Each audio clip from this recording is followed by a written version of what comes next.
new link or? Yeah, there'll be a new link. All right.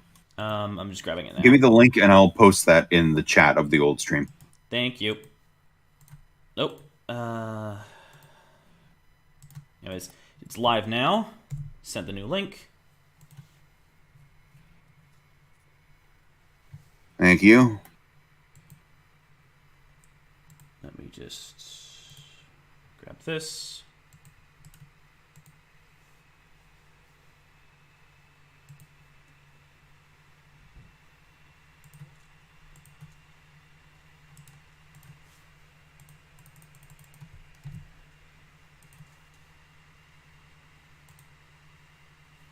There we go.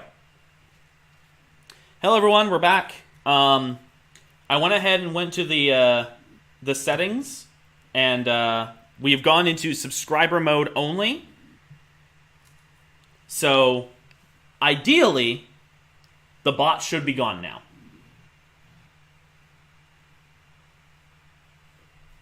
All right.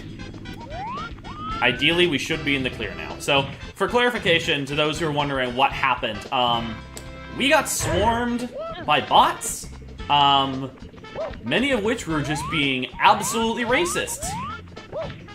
And we do not tolerate that here.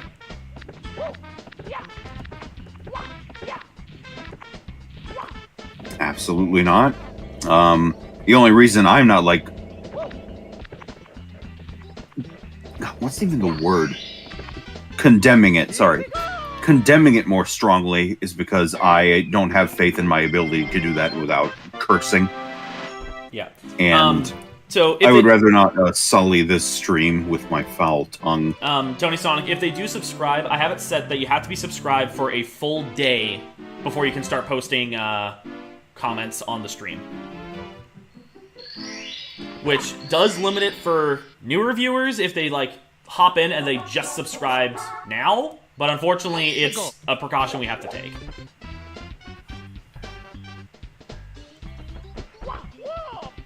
Not ideal, but we have to do what we have to do to get those bots to go away. Looks like it worked to me. Yeah, I'm not seeing anything yet.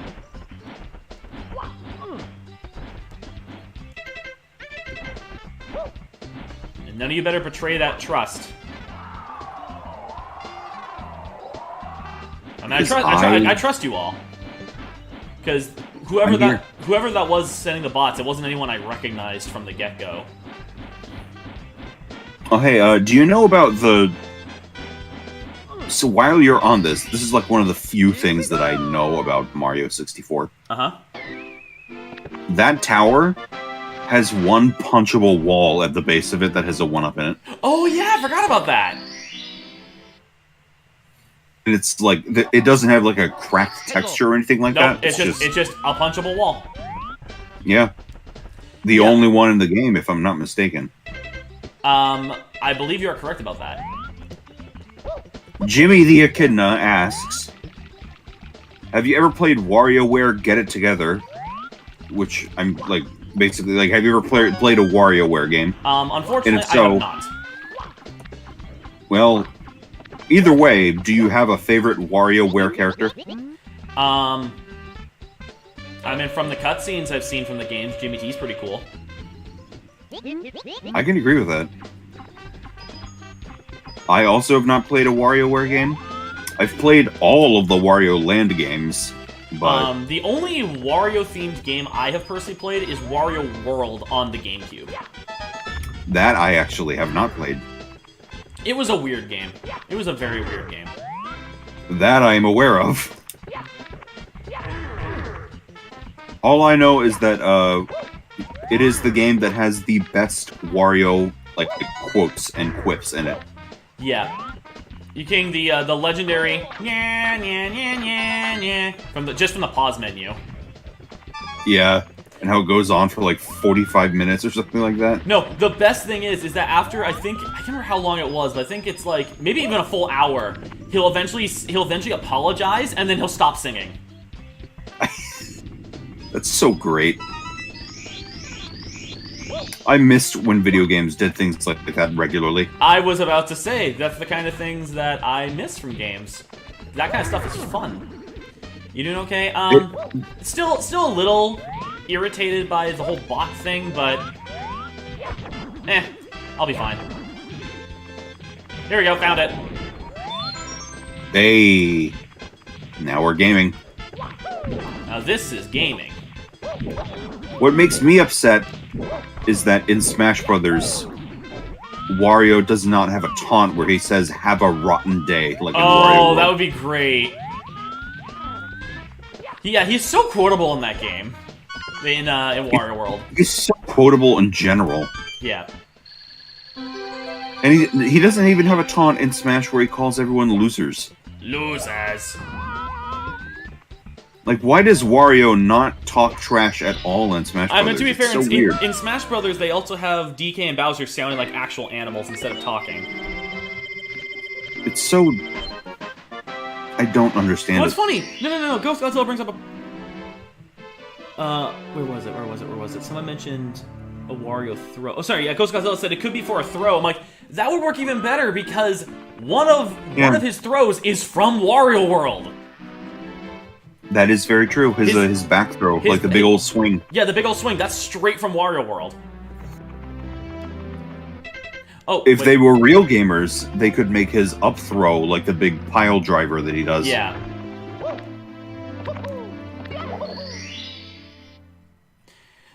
I think one of my favorite things about playing Wario World is when you rev up the spin and then you just keep going and then you just hear go good luck, and then throws and just yeets them.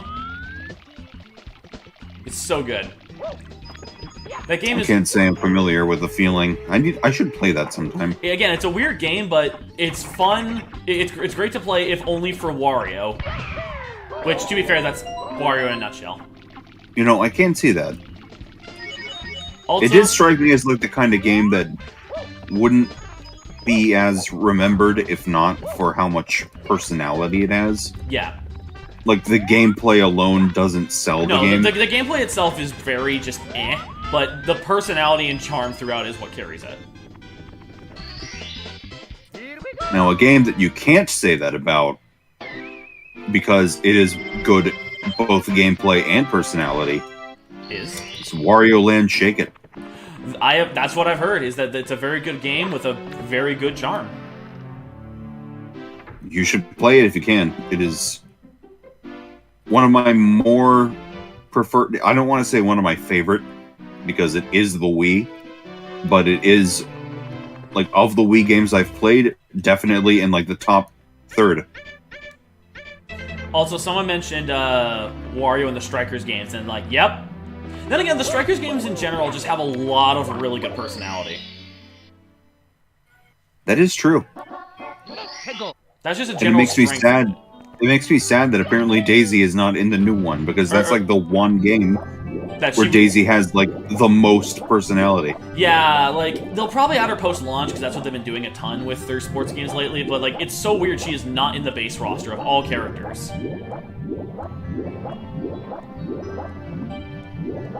I mean, then again, Waluigi wasn't in Mario Kart 7, which is still the weirdest thing to me. But I will never understand that. The Honey Queen was. Gotta leave room for the Honey Queen. The character that every single person was asking for. Yeah, I know, right? We gotta leave space in the roster for the Honey Queen. Gigantic, like enormous bug lady. From one like, level in Galaxy. Not even one of the more remembered levels in Galaxy, to be frank. It's like one of the earlier levels in the game. It's just kind of there. Not that Honey Hive's a bad level, it's just not the first thing I think of when I think Galaxy levels. Also, yeah, Waluigi Pinball's in the game, and Waluigi's not in it. No, Pix Yellow, that's my buddy Cammy.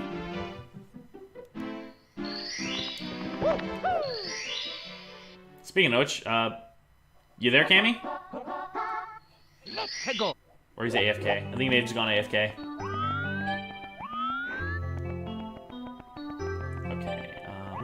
Sorry, I was just informed that dinner is ready. Okay. And I don't know if it's like big sit-down family dinner, or if it's like just get a plate and leave dinner. So I might leave, or I might take a break. Okay.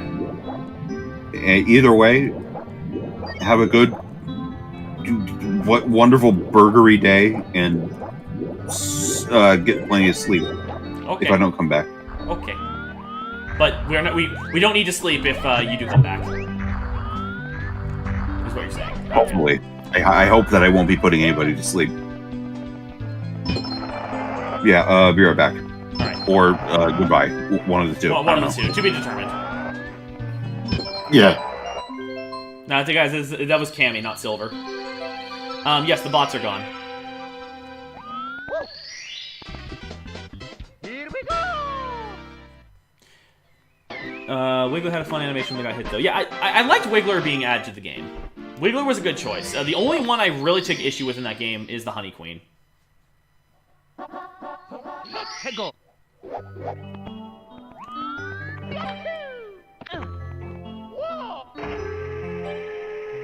Favorite movie of all time? Prince of Egypt. Fantastic movie. Grab it. Thank you. Easy start. Here we go!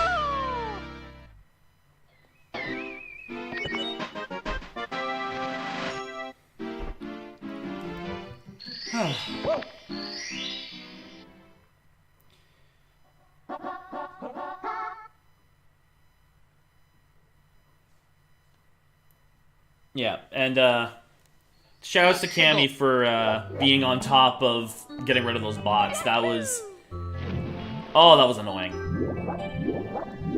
I would rather that not happen ever again.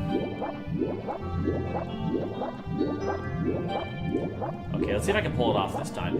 It is actually... this mission, you're supposed to use the metal cap, but you can actually get it without using the metal cap. So I think they made it harder to do in 3D All-Stars. I have done it before, but I think it may have just been in the base version.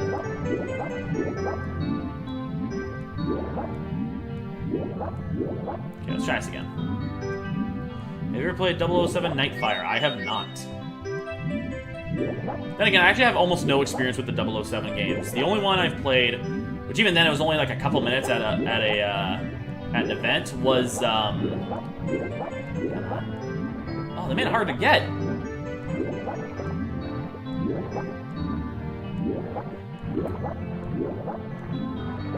They made it so much harder to cheese this game. It sucks.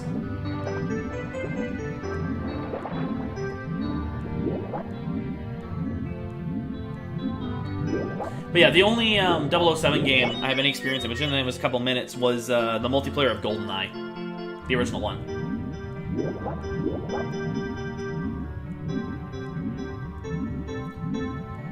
Have I seen the newest Batman movie? Yeah, I did see it. I liked it. I thought it was quite good.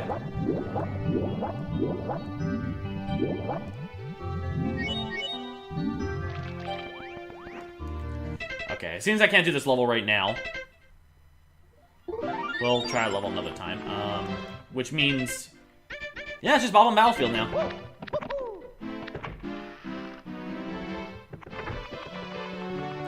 Are there any cheat codes in this game? As far as I'm aware, at least, no. If I could remove any Smash Fighter and replace it with someone, Also, yes, GoldenEye is a very good movie. That's a good question. With the who do you replace? That is actually a tough call.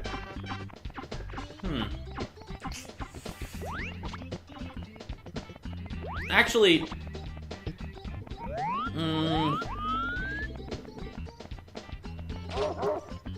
oh, it's actually really tough because the one character, like the character I like the least in Smash, I wouldn't get rid of because me not liking them is a me thing. And I understand it's a character people want representation from that game for a long while, because my least favorite Smash character, speaking strictly Ultimate, is Min Min. I do not like playing as Min Min at all. But I know she has a following as a character, and also people were just excited to get an Arms rep, so I don't want to necessarily yank that out of the game. but that's the first person I think of character I don't like in Smash.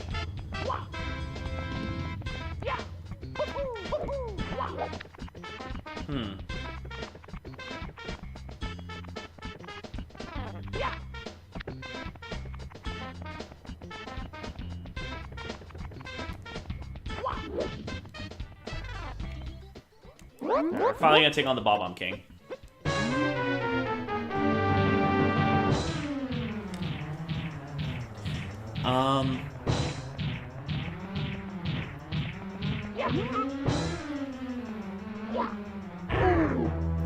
Well, I like her.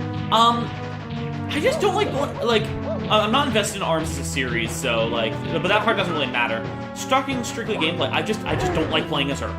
I do not like playing as her at all. I just find her really awkward and not all that fun, personally. Oh, got some messages. Okay, yeah, Cammy is coming back. Good news for everyone, he will be able to come back.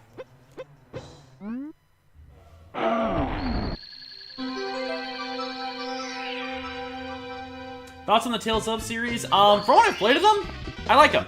Though I've only played 2 of them, and I haven't finished either of them. I played Tales Symphonia and Tales of the Abyss. Didn't finish either of them, but from what I did play them, I liked them.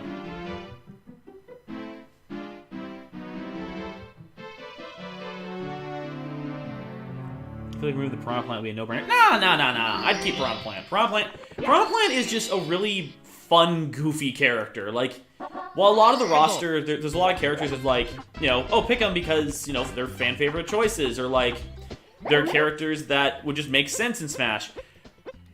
Piranha Plant feels like a character that the devs were like, you know what? Let's just put him in because we can. And that's awesome. And it's just such a ridiculous idea. It's like, it's too good to replace, even though as a character he's not amazing, but I would keep Piranha Plant.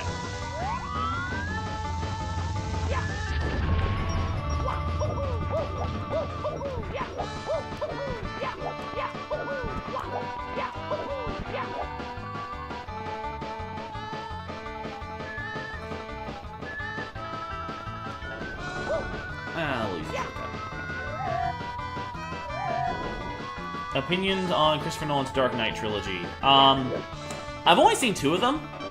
I only ever saw Batman Begins and Dark Knight, and I did like both of them. They're good movies.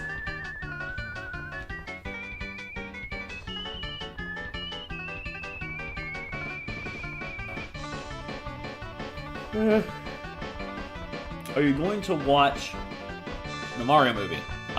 Yes. It's a movie that I don't, like, I'm not expecting it to be good, but I'm definitely curious enough that I want to go see it. Have you heard of the Owl House before? I've heard of it. I have not watched it, though. Here we go! I think Dr. Mario's pointless in Smash. I think the best outcome that they really could do with Dr. Mario moving forward is just make him a costume. Because I feel like out of all the Echo Fighters...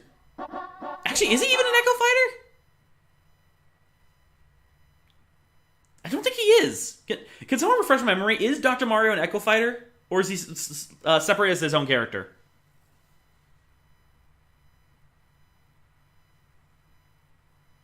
He's not an Echo. Okay, that's really weird. That's really, really weird.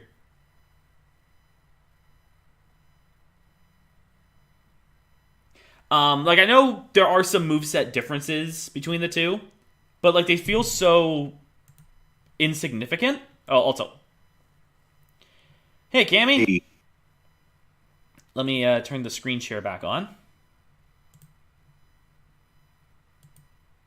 Turns out it was just to get your stuff and eat go wherever dinner. All right, well, you enjoy your food. We're talking about who to get rid of in Smash and who to add in return. Jigglypuff, get rid of it.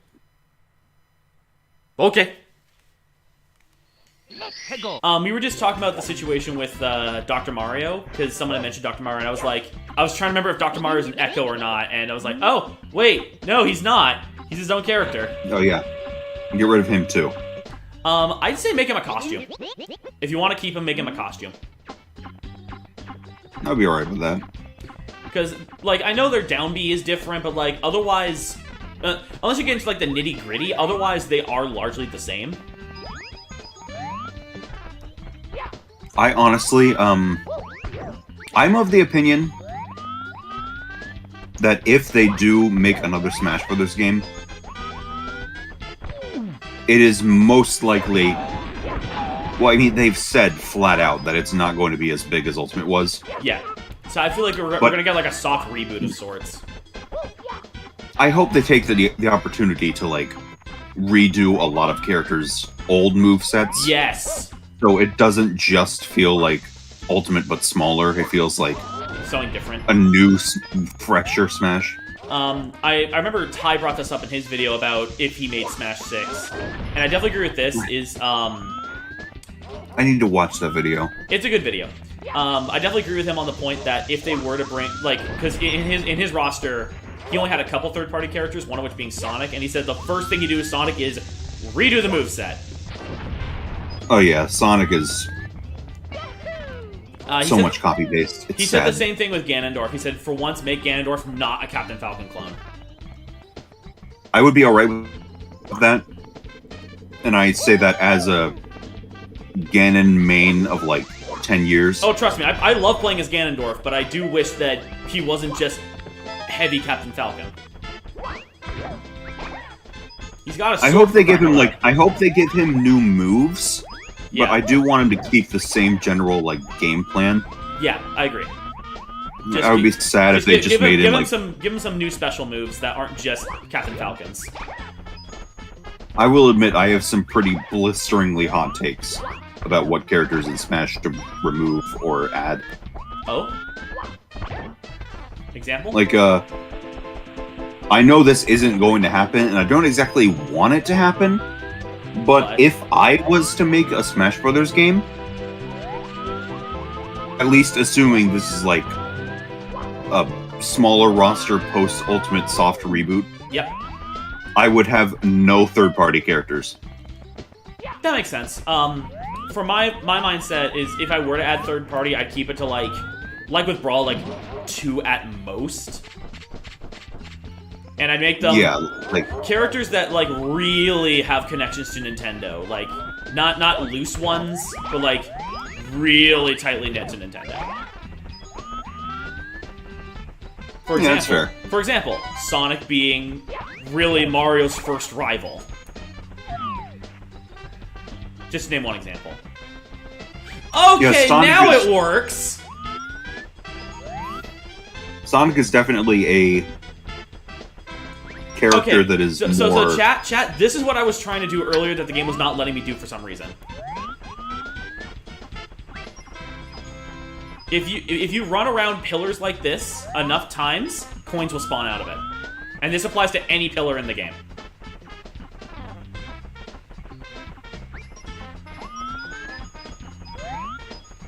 That is what I was trying to do. I remember this.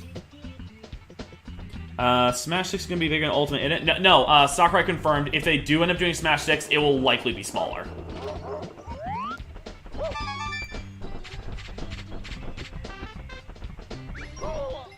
Okay, even the Chain Chomp one spawns him.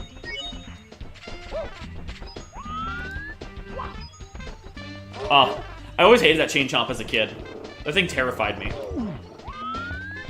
Yeah, it's freaky. Then again, Mario 64 was just a terrifying game in general to me as a kid. Yeah, it's weirdly scary. Like, and we've probably had this conversation before. Oh, I feel like we have. But it's like, if people ask, like, oh, what's your favorite horror game? I just go Mario 64. I think it's good in, like, kids' games to have some scary stuff. Yeah. Well, because it kind of teaches you... Not everything in the world is friendly. Not everything in the world is friendly, and, like, it encourages you to conquer your fear, like, things that you're afraid of. Mm-hmm. In order to see more of what's ahead. That's part of the spirit of adventure in life and in video games. Yeah, I saw to, like, overcome fear. Suplexy just said that Chain Chomp is friend-shaped. One thing I didn't realize until fairly recently is that is the only chain chomp in this game. That is correct. He's only in this one level. Funky. It's interesting, yeah, there's certain enemies that will show up in one specific level and then never show up again. Like, Tiny Huge Island has Wiggler. That's true. Well, it's like Well, it's a the boss boss, character. though, isn't it? Yeah, it's a bit different.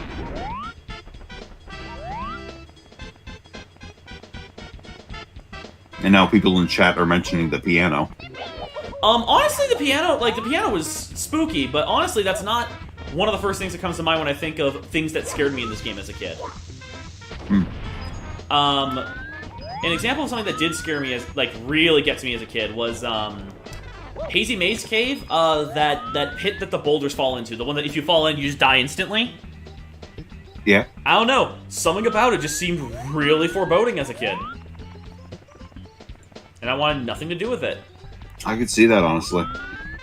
There's just something about, like, dark, bottomless pits.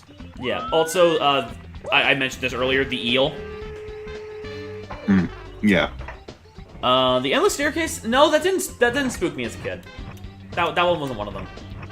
I'd say the eel, the pit in Hazy Maze Cave, the chain chomp. There's a bunch of other ones I could probably name. I'm just trying to remember them all. I didn't play this game as a kid or ever, so I sadly do not have a horse in the race. But I can tell you about the Scooby-Doo Flash game that had an actual factual jump scare in it. That's hilarious to think about. Like the real licensed product Had a jump scare. had an like I mean, to be not fair, even to be fair, if any kid's property is gonna have a jump scare, it would be Scooby-Doo. we're not talking about like a woo, like no, it was an actual horrible jump scare. Interesting. I did not think this one through. How the heck am I gonna get this star? With teleportation devices. I don't think Mario has a teleportation device. He will. He will. Tomorrow. Well, it doesn't really help us today, now does it? He's also going to get a time machine tomorrow, so it can. Uh-oh. Oh no! Here we go! Look where I landed. Oh dear. I hope you have more than one health. Oh, we're in the clear. We're in the clear. We're safe. We're good. That could have gone really badly. Yeah, could have. But it didn't.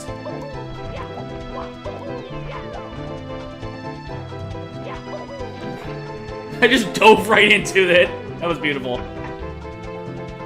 The Luigi's Mansion beta. Oh my goodness, Luigi's Mansion beta is terrifying. You want to talk about games we never played? You never played Luigi's Mansion? I've never played Luigi's Mansion. It's pretty good. In fact, I'm a total psychopath. Oh? I might be the one person alive who has played Luigi's Mansion Dark Moon, but not Luigi's Mansion 1 or 3. You really are a psychopath. Here we go! Will I I couldn't tell you why. Nope. Sorry, someone was asking, will you review the Crash the Titans games? At some point. Don't know when, but at some point. Also, I love the little message there. It's talking about, like, have you finally cornered Bowser yet? Because at the amount of stars you have, you should be able to access the second Bowser fight. And I haven't even gotten to the first one yet. You're flexing on Bowser, showing him what a real gamer you are. Oh, we're going back to the real gamer conversation. I never left. I look down for a brief moment, and I get hit by a water bomb.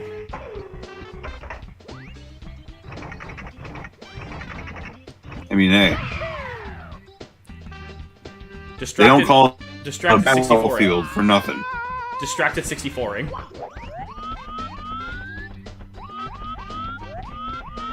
It's like a don't drink and drive thing, but it's don't read chat and play Mario 64.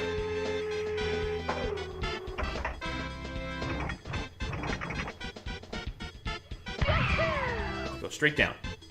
Go straight down. Yeah, buddy, it worked! Yeah! Someone's talking about being scared of a Final Fantasy IV boss called Scallion or something. Where's the... Oh, Scallion, okay. Aster Orca. Gotcha. I can't say I'm familiar with Scallion or Final Fantasy IV. Oh, I've only played 1 and 5 and a bit of 7. I mean, 5's a good choice to play. It is, but I got walled out really hard by like the first big X-Death fight, and I never built up the like not brain power, but like the motivation to grind and get back to it. And that game, like grinding in that game can be hard because not every enemy gives you EXP. Some of them are like only the ability points for the classes. Yeah. And I could be wrong, but it just felt to me like there were a lot of enemies in that dungeon where you fight X-Death that only gave ability points. Yeah. So... also, to answer, someone asked, have you played FF7 Remake yet? I haven't finished it, but yes, I have played some of it. I gotta get back to that. I have to get back to the original.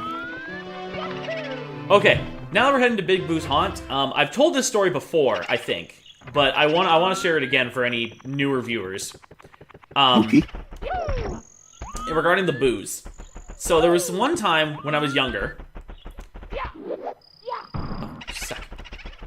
One time I was younger, I was running down that hallway to get to the backyard, to the back courtyard where you access Big Boo's Haunt. But then, partway going down the hallway, I changed my mind, and I ran back to the main lobby area. I then went to another door. I think it was for Womp's Fortress. And as I opened the door, the boo laugh sound effect played, except it was way louder than usual. Oh. I have never seen anyone experience that glitch since, nor have I experienced that glitch since. Do I dare say that every copy of Super Mario 64 is personalized? I was just thinking about that. I'm like, oh, I think it's backing up that theory. I have my own theory about that theory. Oh? That the only reason it was made was set so that you could tell, like, whether content creators are, like, grasping at straws, playing things up for unnecessary drama, by whether they took that seriously or not. Ah, yep. So, like, if someone was like, there's a rumor going around that every copy of Super Mario 64 could actually be haunted by an individual spirit, and I am going to get to the bottom of it and find out the evidence for and against this terrifying theory. Like, it was created to expose people like that. So Matt Pat. Yeah, except Matt Pat doesn't sound like that. I mean, Matt yes, Pat but sounds like Matt Pat sounds like a decaf version of the number 15 Burger King foot lettuce guy. That is the most creative description for Matt Pat I think I've ever heard in my life. Hello, Internet. Welcome to Game Theory. It's like that is like a 7, but then if you turn it up to 9, you're like, oh my hello. goodness, what? Okay, I'm sorry. You just got so comboed. No, what just happened was there was a flying book enemy that drops like a blue coin, gives you 5 coins, except when the coin spawned, it jumped up through the ceiling and onto the top floor, which I can't access yet. Oh no. So I just can't get that coin now. I'm sorry about that. I hope there's enough. Oh, don't worry. Coins. For basically every enemy in this level spawns a blue coin. Oh, we should be good then. So this level's really easy to get the 100 coin star in.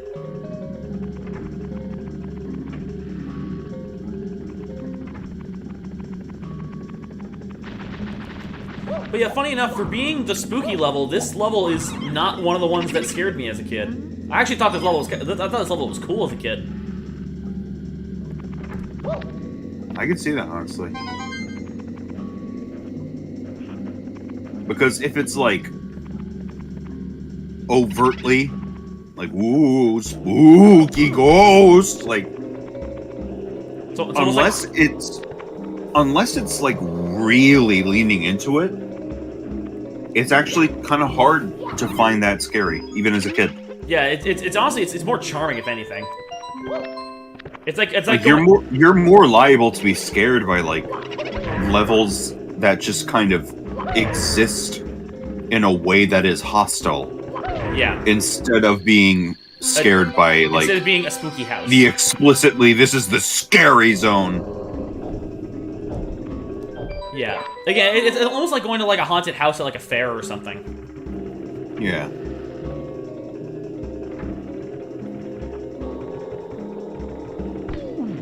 Also, I love this little detail is over here. You see how there's a there's a doorway right there? Oh yeah. It only spawns the door at certain angles.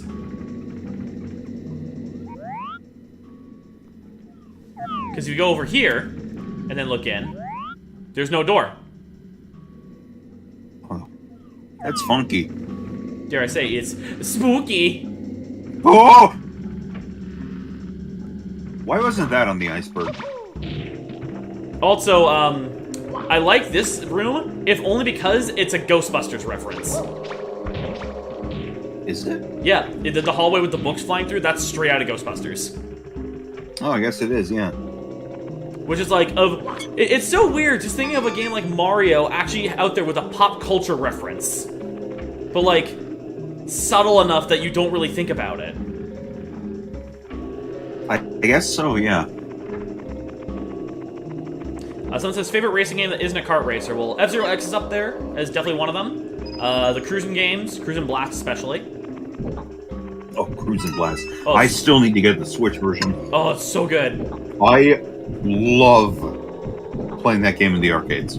Yeah, I played the game in the arcade for a bit, and then they announced the Switch port. I'm like, I need this in my life, like, yesterday. And then I got it.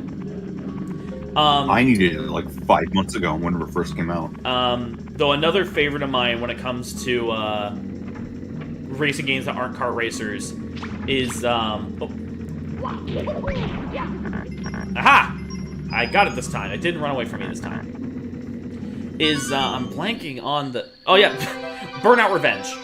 Burnout Revenge is so fun. Hey. Can't say I have ever played a Burnout game. They're really fun. The only one available on the only one available on modern platforms is Burnout Paradise. But honestly, I don't think that one's as good. Because it goes for it's an open world racing game, and I just feel that doesn't click for me as something it fun. works, but like it does lose a lot of the charm of what made those other games really, really fun. I've never clicked with open world pretty much anything. Burnout 3, I have heard Burnout 3 is also really good. Also, hello, Silver. Hey, Sliver. Deed's still asleep, so he can't join, but he's here at least. Well, welcome. Silver, at least you made it here now instead of when the bots were here. Oh, I see. You weren't feeling your best. Sorry to hear that. Yeah, but we got swarmed by bots earlier, and it was not fun. Yeah, it sucked. That's why we ended up restarting the stream.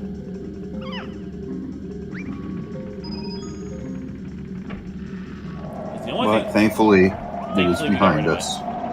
Yeah, because the only thing worse than a bot is a racist bot. Well, actually, there's probably a lot of things worse than just a regular bot. But that is one of them.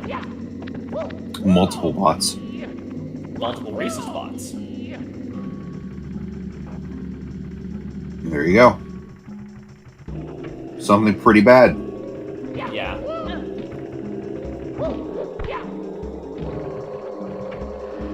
Okay, yeah, there is one here. Okay, I was like, how am I supposed to... I was like, is there going to be something more to help me get the 100 coin star? I was like, isn't there one of those blue crate things? And yes, there was! Like I said, this level has a ton of blue coins. You got it. You got it. Burnout Paradise is not good. Yeah, like I said, Burnout Paradise, honestly, it was okay. Revenge I much preferred, and I still want to try 3.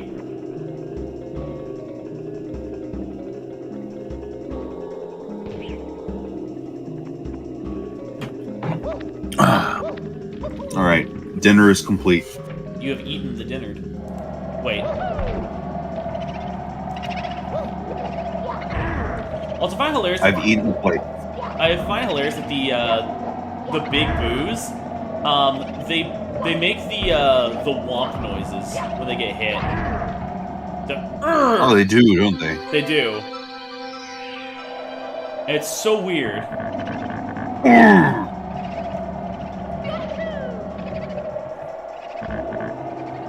Why in the world eat a dinner mattress, Wayne? Oh, I know what they're referencing. I know what they're referencing. Eat a dinner What are they... mattress wing. It is a text-to-speech Batman comic. Oh, that. It is right. it's such a funny video. Anytime I see Wayne, the name, Yep. I just think of Wayne's World, and I get angry. Yeah, no, it's not Wayne's World. It's Batman. Thank goodness. But yeah, I know exactly what video you're recording there. Actually, no, I'm gonna do the start. Wayne's World, party time, excellent. I'm gonna rip off your head with my bare hands. I'm sorry, Silver said in chat, so I just had to say it. I take it you're not a Wayne's World fan? I hate Mike Myers. Oh! Good to know. In that case, I will not make more Wayne's World jokes. Nor did I remember any other Wayne's World jokes off the top of my head. Probably because they're not funny. Oh, Mike Myers. I think I've probably told this story before. Well, definitely to you, but not on stream. Okay. That my like hatred of Wayne's World as a property began when I played a Super Nintendo game based on it in front of my friends. Oh. I vaguely remember this story, but do continue. And it is the worst video game I've ever played. Oh yes, I remember you telling me about this now. It's all come back to me now. And I also Mike Myers is also the star of the worst movie I have ever watched. Which, in fairness, I have not watched a ton of movies, so don't take me as I'm curious film to know authority. There's a few different Mike Myers movies that could potentially apply to that, so I'm curious which one you're referring to. The live-action Cat in the Hat. Yep, I hate that movie too. That movie is such garbage. Yeah, people in the chat are guessing Cat in the Hat. My first guess was honestly going to be Love Guru, because that was the movie that killed his career for a while. But then he said Cat in the Hat, and it was just like, oh right, he was the Cat in the Hat. Oh, that movie was terrible. I can't say I'm familiar with Love Guru, but all I know is that it's the movie that killed his career. That's the only thing I know about it. I hope it stayed. I wish it had stayed dead. I meant, compared to how his career was before, it basically did. He has not done anything nearly as big as he did back when he was a megastar. I don't understand how he ever was a megastar, because I've never, like, seen something he was in and thought he was, like, a funny, charismatic, engaging lead. He has always come across to me as, like, just really smarmy and uncomfortable and cringeworthy. And I don't like using the word cringe, but I can't think of any other way to, like, describe it. Like, he just... There's just, to be fair, there's just certain actors that some people just don't really care for. Like, I've actually got an actor that, like, I acknowledge he can be a good actor, but more often than not, I don't like the stuff he's in. Who's that? Will Ferrell.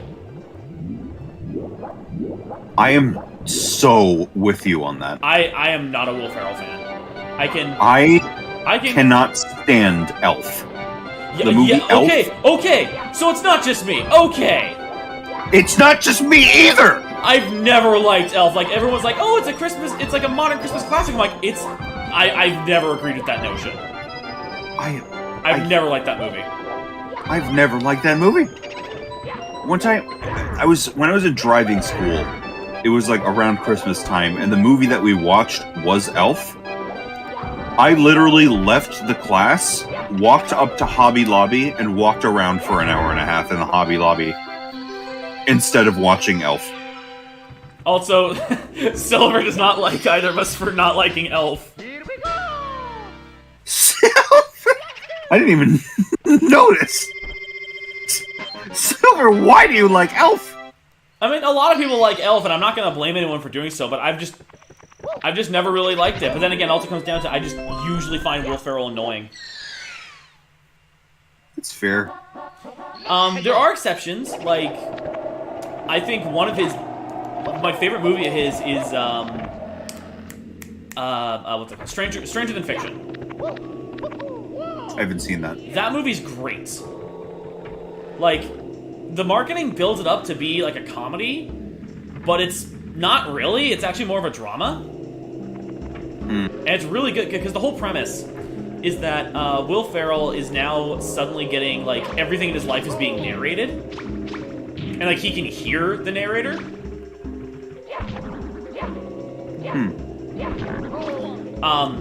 Well, it's through this narrative that he realizes that his death is coming really soon. Really? Yeah. It is an interesting sort of... Well, as the movie also is revealing partway through, we follow this author, and it's what's happening is she is writing a book, and everything she's writing is what's happening to him in his life. That is an interesting premise. So it's a matter of him trying to find out who this person is, so that, you know, because then he finds out, oh, this author usually kills her characters off.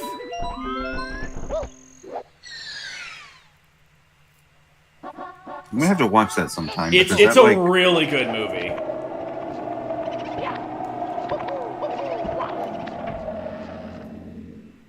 Also, I see we made a lot of people in the chat mad because we said we didn't like Elf. Oops. Well, I'm sorry. It is still legal for you to like Elf. Yeah. No shame in liking Elf, but yeah, I'm not one of them. You have to understand that when you have an opinion that is like that unpopular, you're gonna get excited about finally finding like your elf-hating kin. Favorite Jack Black movie? Kung Fu Panda 2. Easy.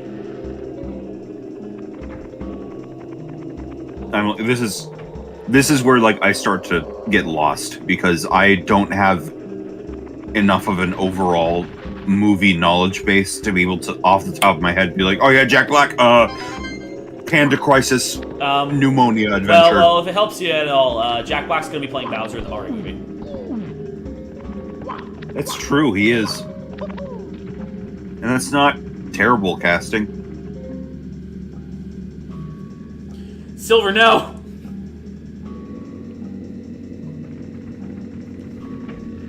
We don't talk about 8 Crazy Nights here. I haven't even seen. Oh yeah, we don't. I haven't even seen that movie, and I know how terrible it is.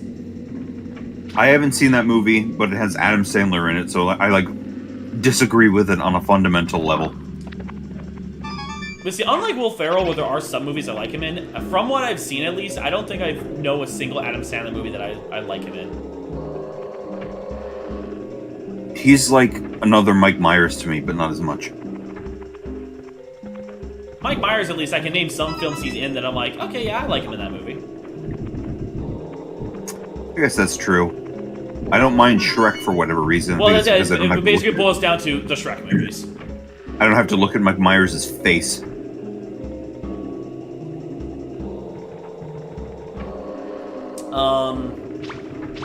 Though actually, speaking of going back to Will Ferrell and the whole idea of like a comedy actor doing a serious movie, you want to know what's a really, really good movie from an actor largely known for comedy? What? The Truman Show. I've heard so much about that. It is a fantastic movie. Here we go! I'm gonna have to watch it at some point. So to those who don't know, Truman Show is a movie that stars Jim Carrey. The premise is that he lives on the set of a TV show. Like, it's this huge dome, like this huge, like, fake suburban town.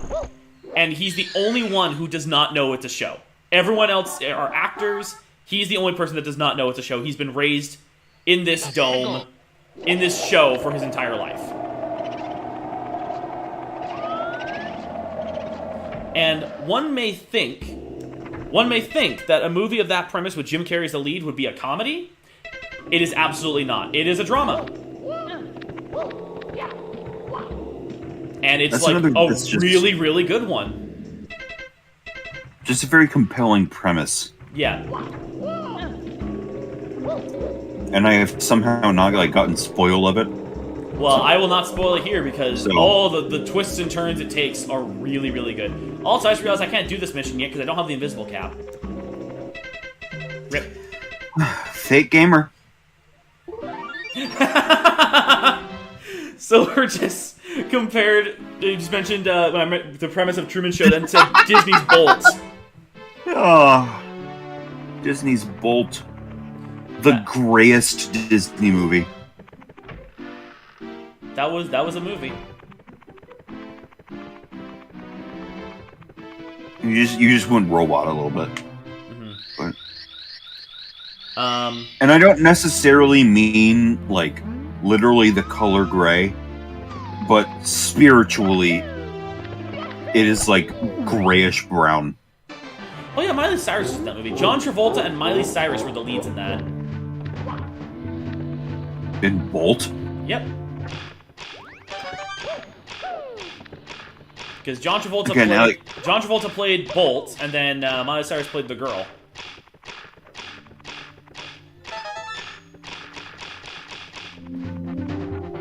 I have like there's not a possible thing that I could follow up on that with, because I just don't watch movies usually, at least not like as a fun casual thing. Like if my family is sitting down to watch a movie, I'll join them. But beyond but that, I don't you're like eh? sit down and watch movies all the time. I don't watch movies all the time either. It's just that because, you know, my family likes to watch movies, I usually watch them with them. So through that, I have seen a lot of movies. Well, there you go. And there are exceptions, of course, like Disney stuff, or like the main anime Disney stuff, you know, I would always go see it. I haven't even seen all those. And actually, not long ago, my sisters and I marathoned the entire mainline Disney lineup. You did? Yep. I remember that, and I remember the ranking that was born of it. Yep. I ranked every single one of them as we were going along, of my favorite to least favorite. And I remember Chicken Little being in the correct place. Yep, it was at the very bottom. That Good. movie is terrible. I hope there's no Chicken Little fans in here that I've just hurt their feelings. Because apparently it was Chicken bad. Little. It was bad enough hurting the feeling. Oh no! I just got what I deserved. Apparently, Chicken Little is also in the worst Kingdom Hearts game. That's a hot take from Silver. I don't know which Kingdom Hearts game this is. 2. He was in Kingdom Hearts 2. Oh, bye, Mario! Mario just grabbed on the ledge and then just jumped down. I don't want no part of this anymore. Yeah, Mario must be a big Kingdom Hearts 2 fan. But yeah, Chicken Little is a summon in Kingdom Hearts 2. Oh, okay. It's not like you go to the kingdom. Not like you go to the Chicken Little world. He's just a summon. That's a spicy take from Silver. He thinks it's the worst of the numbered titles, at least. That does seem like it makes more sense, at least to me. Yeah. No! Oh my goodness, Mario! Stop walking off the edge! How about you start being a real gamer? Mamma mia. Well, we talked about this. I'm a fake gamer. Well, get real. Okay.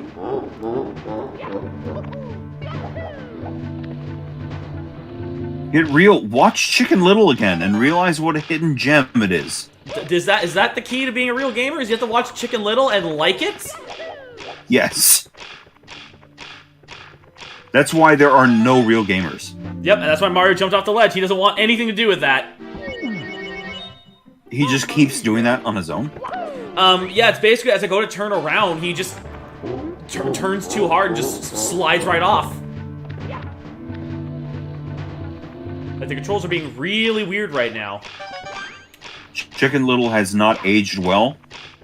Yes, and also it was never good. Yeah, say, aging well implies that it was good at any point. There we go, got it this time. Here Like, we go. I was excited for Chicken Little as a kid when it first came out, and that was a movie as a kid I didn't like. And keep in mind, I liked most movies I watched as a kid. That's how you know, like, a movie is a special kind of bad. Another movie that I didn't like as a kid, Cat in the Hat. Oh, bye, Goomba.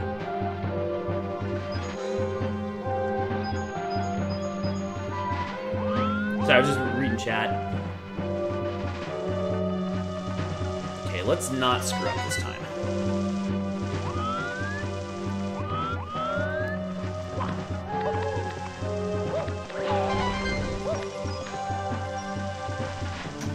Sorry about that, my dad came in. No problem. Oh, hold on. Hot take. Silver, that's a hot take, but I absolutely see where you're coming from. I've never watched Dumbo, But but I never see anybody talk about Dumbo, so I never got the sense it was like a big classic or anything it's like considered one of the Disney classics since it came out during that era of Disney classics, but honestly, it's got the same problem as Chicken Little where everyone is just horribly mean-spirited. that. That's no fun. To the point that, like, even those successes don't really feel, like, all that triumphant, because it's like, you're succeeding in a world where everyone's just the worst. There's enough for that in actual life.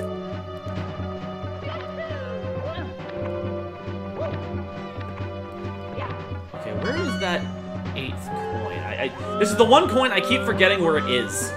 Is it in between the pillars?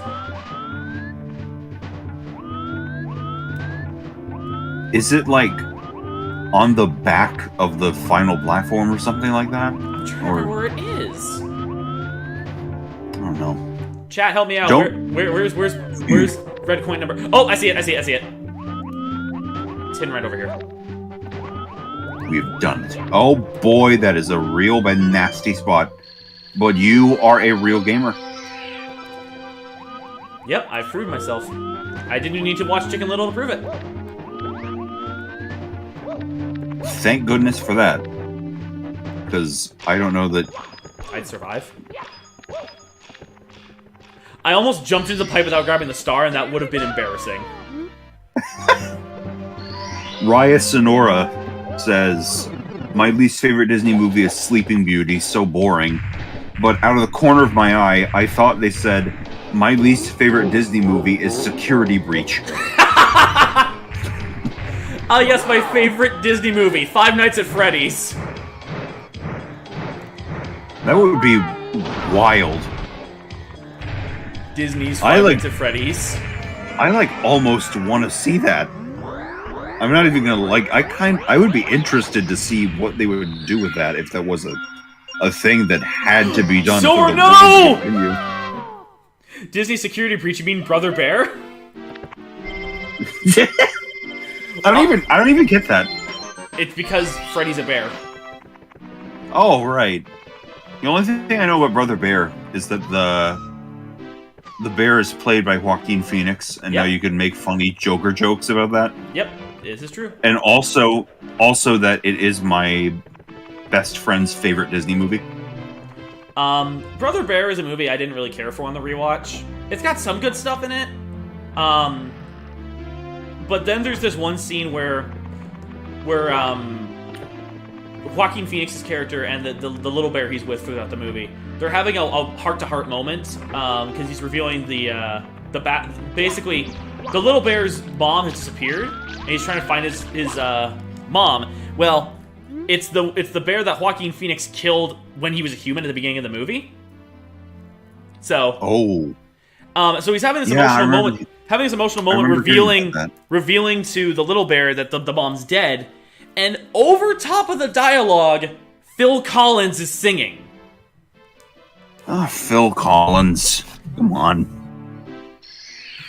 Like the way you phrase that is kind of funny to me, because I get that it's like the background music is Phil Collins, but I imagine that Phil Collins is just there. Like standing behind them singing while they're having this conversation. It really feels like it. Because the singing literally goes over the dialogue.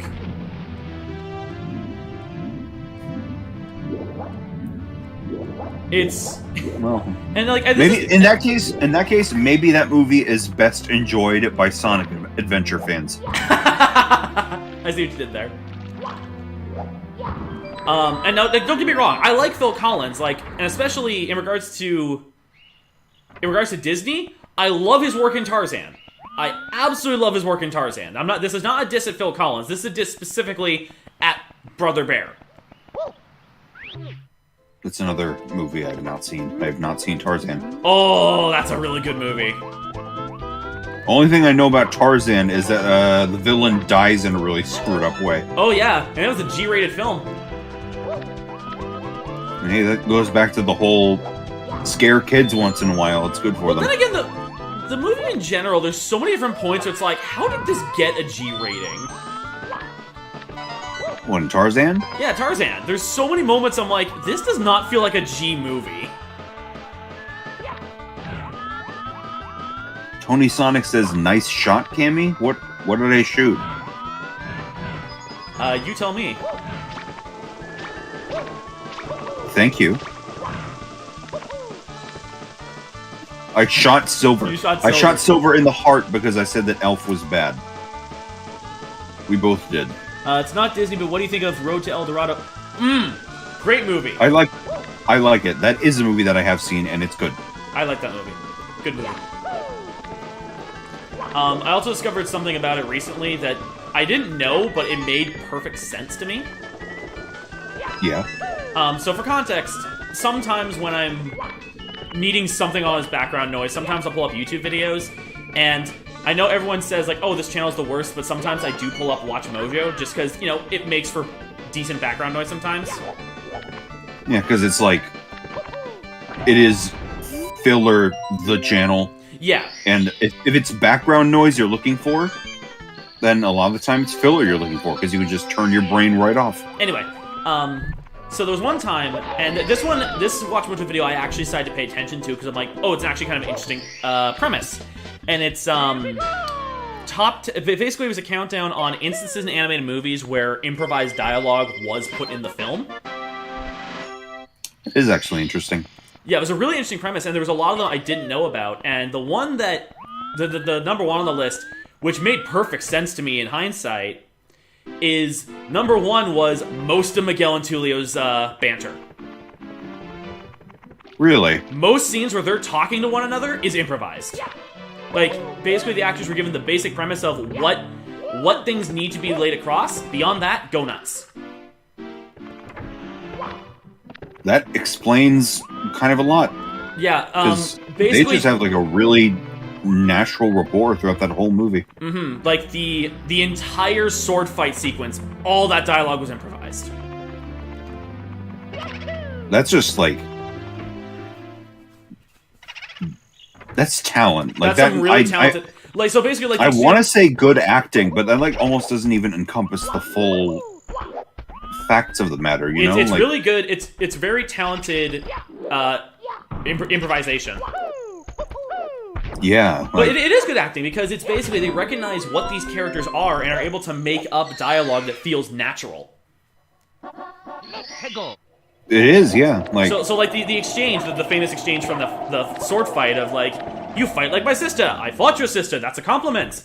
Just knowing those two made that up on the spot without hesitation. And that's amazing to think about. yeah, it's so, like, natural and charming, and it, like, breezy. It doesn't come across as, like, forced or... Yeah. Well, it's because you have two very talented comedians playing off each other. And again, when you have two very talented comedians playing off each other, and they know, like, you know, each other's strengths, it's like, yeah, make something really good out of that.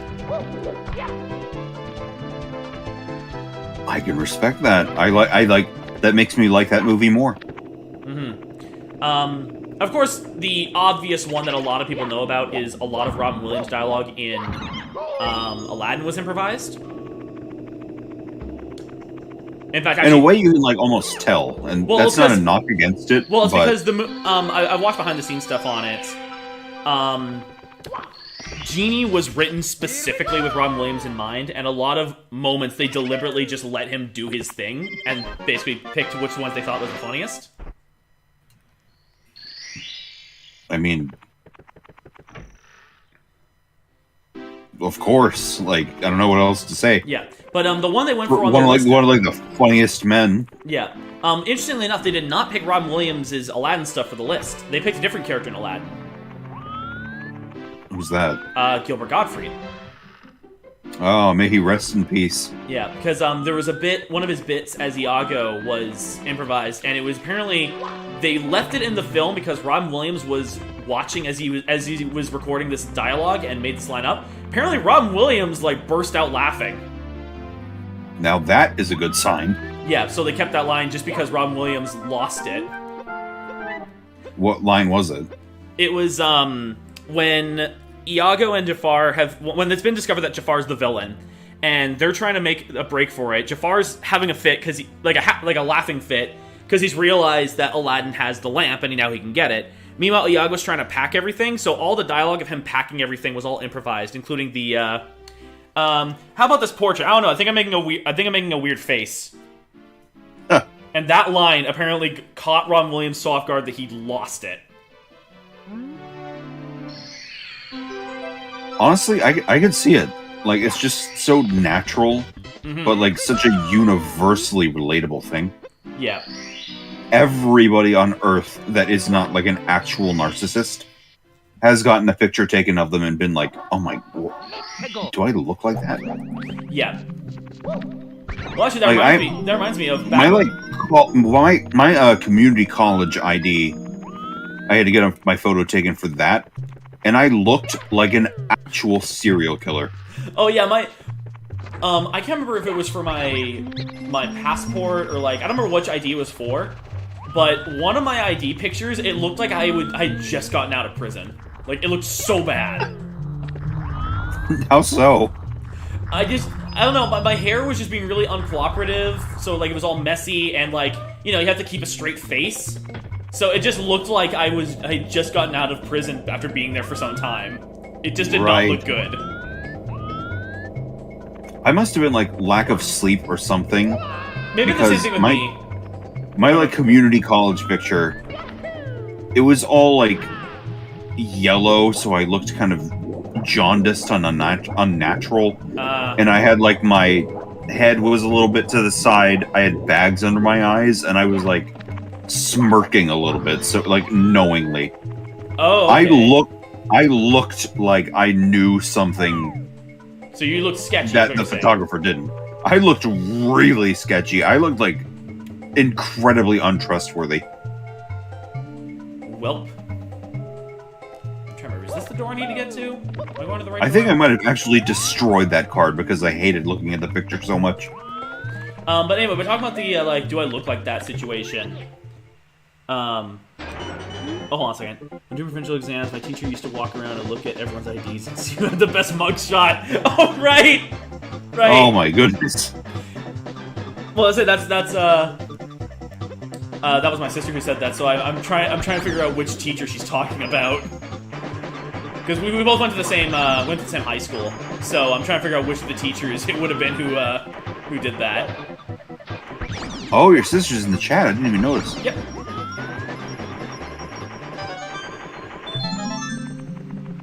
Well, I'm not going to know what teacher this is, so I'll leave you to Oh, it. of course it was Madame Brown. You call people madam in Canada? I mean, French is our second language. I guess so, yeah. And also, our class with her was social studies, but because we were in French immersion, it was French social studies. Did you, like, it was taught in French? Yep. Really? Uh-huh. Can you speak French? Un petit peu. I'm assuming that means a little bit. Yeah, my French is really rusty. Oh, my French is non-existent. I don't know a word. But yeah, I was in French immersion for most of my high school years, though, again, my French is very rusty. It's been a while. Yeah. I took 4 years of Spanish, and I could not construct a sentence.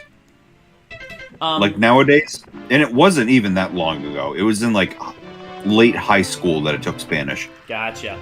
And I absolutely positively could not hope to hold even a semblance of a conversation in Spanish. Because the way Spanish is taught to high schoolers is terrible. So where I I live.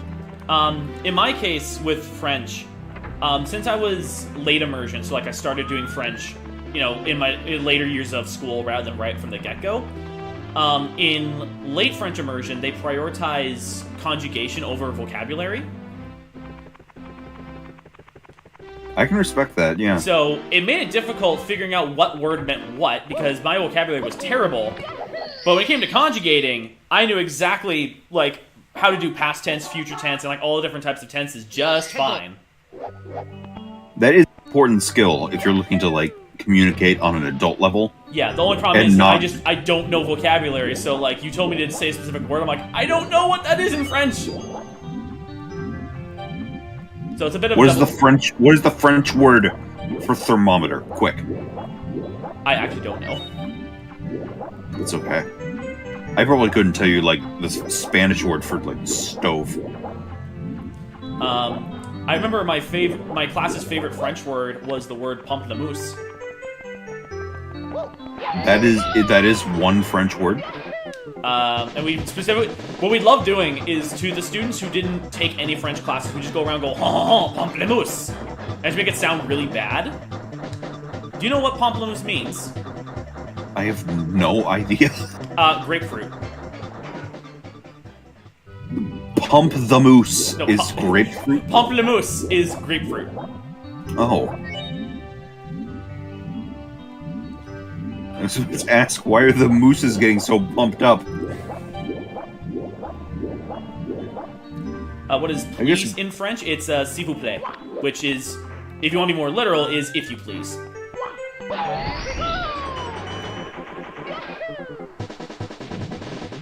You know, I just realized, every time I played this game previously, I would always get the metal cap from, like, the edge of the level to do this, and I've just realized there's one that's way closer. You're just showing off that you're a real gamer. By deliberately handicapping yourself. Because, the worlds have shifted, the rhythms have realigned, and now you're a real gamer again. Oh, that's good to know. Also, in this one stream, we have completed the first area of this game 100%. See? Real gamer. This entire, this entire middle floor is completely done. We don't have to go to any of those levels ever again. Literally never again in your entire life if you don't want to. Well, until I play the game again. Well, who's to say that you'll play the game again in your entire life? Knowing me, very likely. That is true. I do really like this game. I've heard good things about it. I have not played it myself. Yeah, you played it earlier, remember? Oh yeah, I did. You played it, and you that drowned doesn't us. really count, though. That doesn't count because I played so well that I don't remember it. Yeah. You sent us right out of the level. It was really good. Yeah, thank you.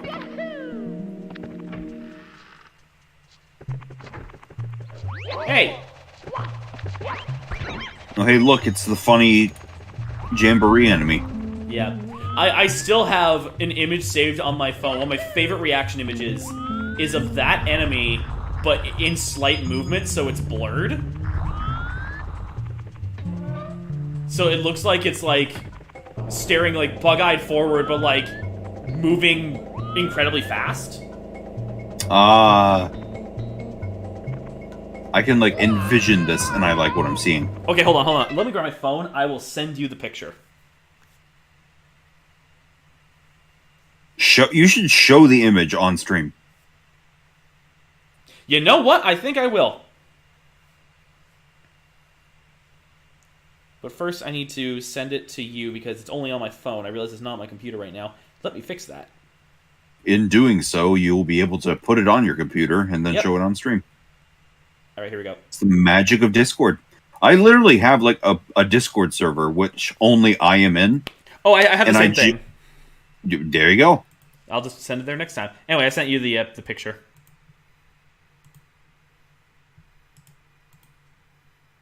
Ah, yes, I have seen this.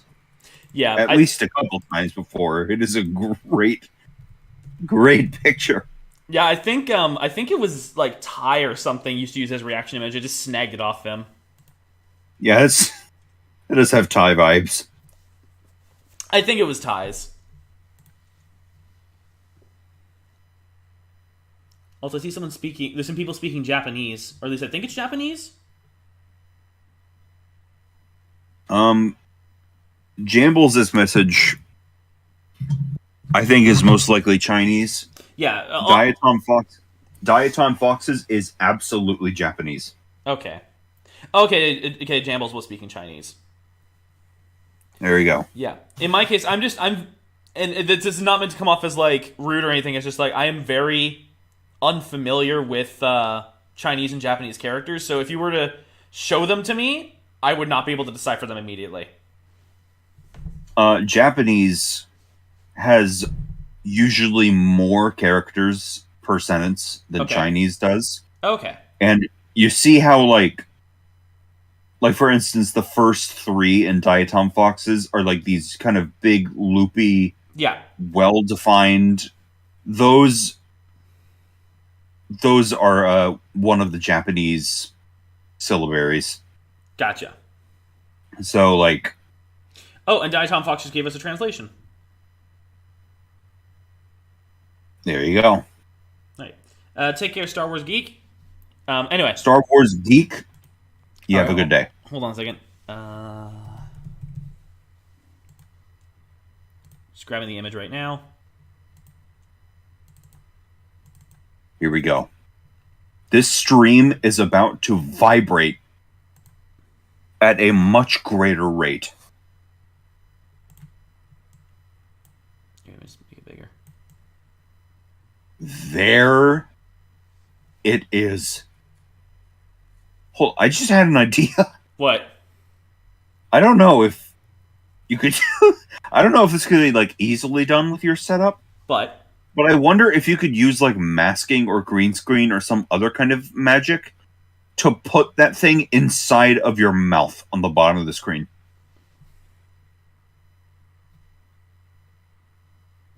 Give me a moment. Mask out the pinkish red Give me of your mouth. give me a moment.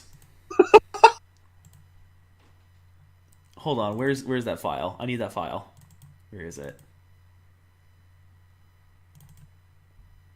Cool. Where is it? Oh, wait, it's in this folder. Here we go. Look at you and your folders and your organization. Trust me, it helps a lot. What a real gamer. I've tried doing things without organization like this. It backfired so bad. Okay. So let me quickly just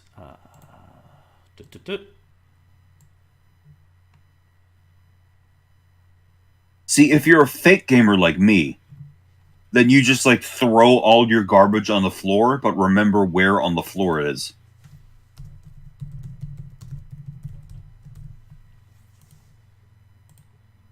Okay, here we go. So where's that? Here it is. I hope to all the great greasy goodness in the world that this works. And you just have a tiny scuttlebug inside of your mouth piloting you. Oh, don't worry. It'll work. It looks like it will.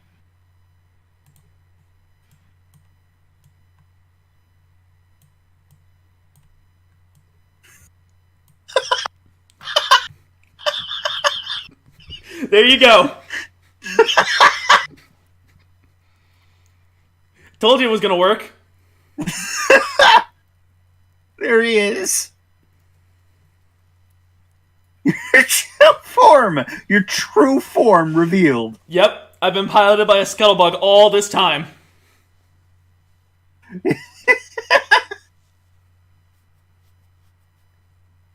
In case you want to get together for one big scuttlebug jamboree, I have good news for you. Oh? It is going to happen. Oh, good to know, good to know.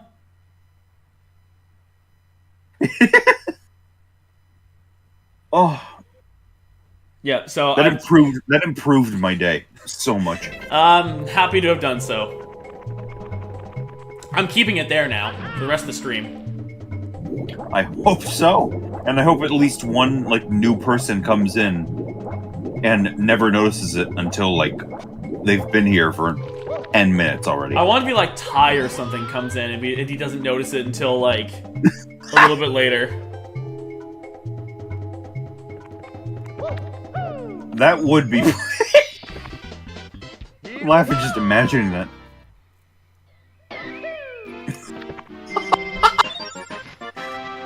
Oh. Have you guys heard of Sam and Max? Yes, I have. I watched a couple episodes of the cartoon at my uncle's place, and I have played the first of the Telltale Sam and Max games. I've heard of them. There's hats based on them in Team Fortress 2. Are they also in the Poker Night game? Yeah, that's how you get the TF2 hats. Oh, okay.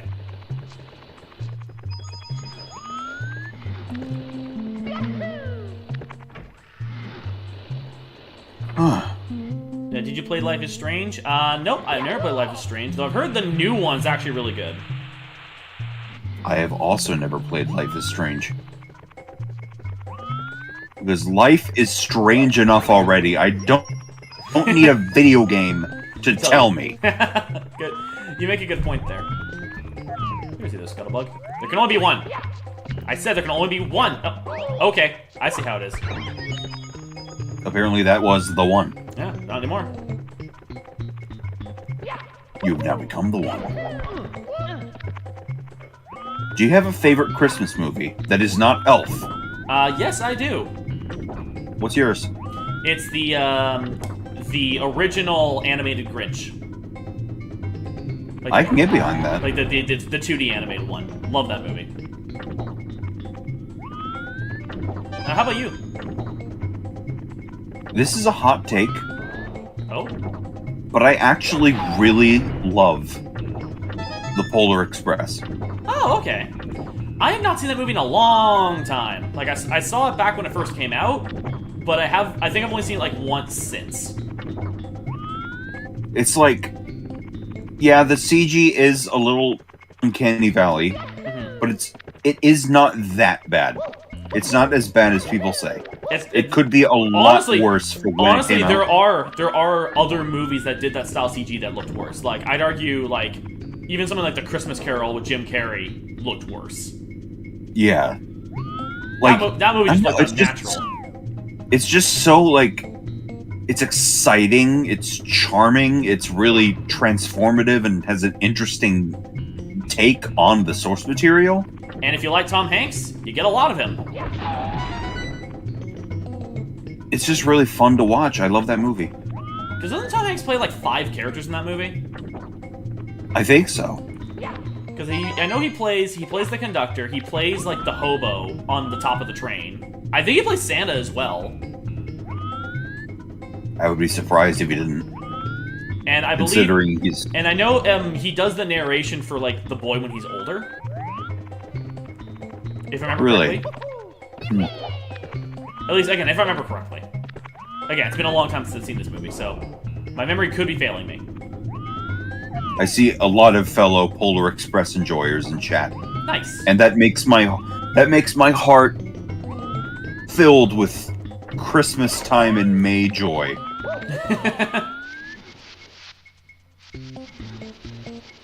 May 13th, Christmas time. I mean, hey, Christmas in July is a thing, apparently. So, why not Christmas in May? Only at H.H. Gregg. That's a name I haven't heard in a long time. Oh. And yet, it is still remembered. Yep. And I wonder if that joke has any reach outside of, like, the 6 people that were in that one Skype call. I mean, like those 700 Skype calls. I mean, there's literally a Siva Gunner rip with that song in it. Okay, so it isn't just us. Yeah, potentially. There is more people who do know the H.H. Gregg. Oh, H.H. Gregg. There is one not too far from where I live. Oh, hold on a second. Never been to it though. VeggieTales had some good Christmas. Yes, absolutely. Diatom Fox is absolutely correct. VeggieTales has had some very good Christmas specials in the past. I would imagine it has, considering its pedigree and that it is a Christian show. Yeah, it's got some... And that it is good. Yep. Alright, I'll get that star. Do I want to get the star now? No, I'll get the star now. There you go. Might as well if you went to the trouble of getting all the right points. Oh, Paradise, why'd you say that? Paradise, why'd you say that?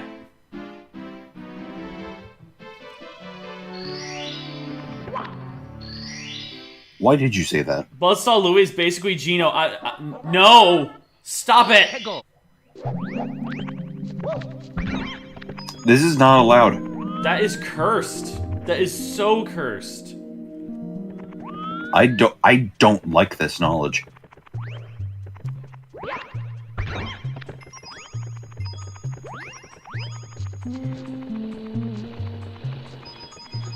Andrew is presenting quite a take in chat. Naming quite. We are all familiar, of course, with the whole Die Hard as a Christmas movie thing. Yep. But Edward Scissorhands. Oh, really? I don't know anything about that movie. I know very little. I caught it on TV like once. I know it takes place during winter at least. I didn't know if it took place during Christmas or not though.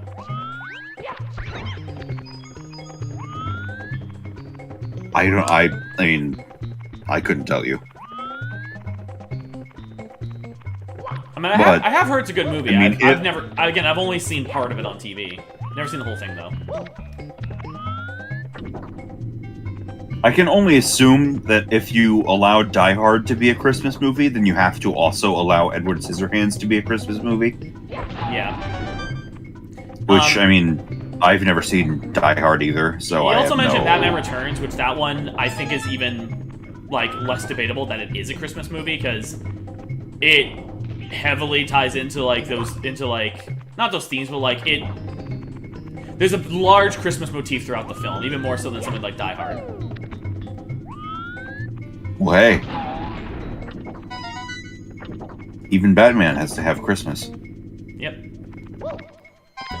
Coincidentally, all these movies of like, is it a Christmas movie, aside from Die Hard, all these movies that are like debatable if they're Christmas movies or not, they're all Tim Burton movies. Well, Tim Burton probably just really likes Christmas. Or likes doing it in his own spooky way. I can respect that. Gremlins is a Christmas movie? Yes! Gremlins is a Christmas movie. Spooky Christmas is like, maybe that's just Tim Burton's niche. I mean, Tim Burton didn't do Gremlins. Well, yeah, but he did the other ones that we were That is talking true, about. he did. Aside from Die Hard. As far as we're aware. No, he did not do Die Hard. Well, yeah, but what if there was a sinister plot? What if it was a big conspiracy doing a that Tim Burton conspiracy theory that Tim Burton actually directed Die Hard? Yeah, that's my conspiracy theory, and I've never watched Die Hard, but I'm still putting it forward. This is and I your have theory all... now. Your theory is that Tim Burton, in secret, directed Die Hard all this time. Yes. Okay. My proof is that you can't prove that he didn't. I mean, in your defense, it did have Alan Rickman in it, and Tim Burton really liked having Alan Rickman in his movies for a while. Well, there you go. Literally indisputable fact that Tim Burton ghost directed Die Hard. It's because Alan Rickman's in it. Because Alan Rickman is in it, and it's like a Christmas movie that is not a traditionally Christmassy, Movie. jolly, good Santa year Christmas movie. Now, one of the weirdest Christmas movies I've ever seen is Grandma Got Run Over by a Reindeer. I've heard of that so much, I but watched it I as know a kid. zero things about I it. watched it as a kid, and even as a kid, I remember it being weird. And then with a name like that, Well, it's based on a song, but even then, it goes such a weird direction compared to the song. Because the song is about a grandmother, you know, got run over by Santa's sleigh, and that's it, and then she died as a result. it's a tragic anime moment. Yeah, the movie, on the other hand, she gets amnesia as a result, and then it becomes this whole, like, courtroom drama because Santa gets sued for the incident. That sounds wonderful, actually. And also the villain is basically a Scooby-Doo villain just without the costume.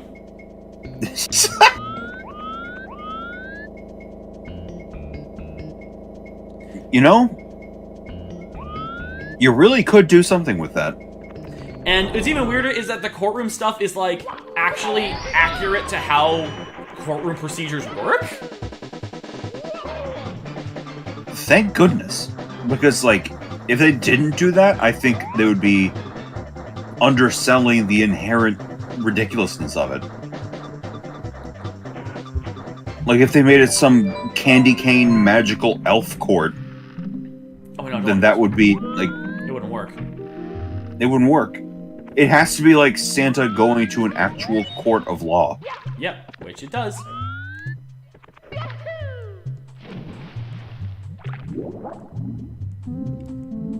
Oh, right! Right, and the incident was orchestrated by the villain because she hates Christmas that much. So she put reindeer nip in the grandma's fruitcake, which is what got the reindeer attracted, like, in her to a direction and accidentally ran her over. So that this cousin of the grandma set up the whole thing and got Santa put on trial, all because she hates Christmas. The only way they could have made that better is if instead of being like the cousin of the grandma, it was one of those like businessman stud hotshots from a Hallmark Christmas movie. I mean, she is working with one.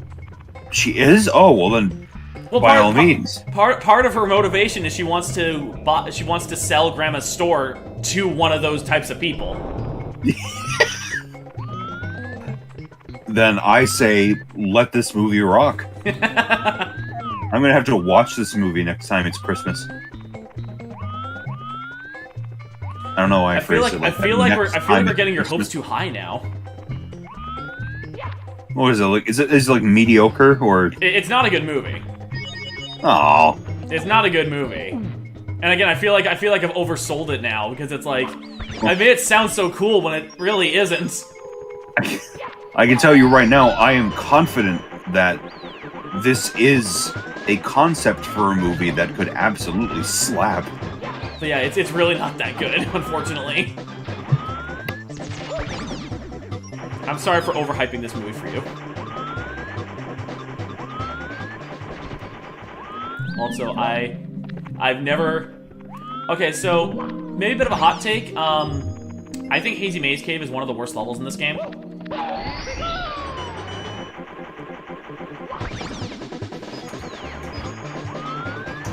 Sorry about that, my room was invaded again. Oh no. Well, you missed my hot take. We're good. I missed a hot... I did hear the hot take, it's just that I was muted and I could not respond to it. Yeah, well, I've never really cared. I've never cared for this level. Honestly, I mean, I haven't played the game, obviously, so I'm not going to be, like, a big opinion haver about a game that I've never played, but anytime I've, like, watched Hazy Maze Cave footage, it's never, like, clicked with me as a level. It looked fun to me. No, it's not fun. I think I don't like this level.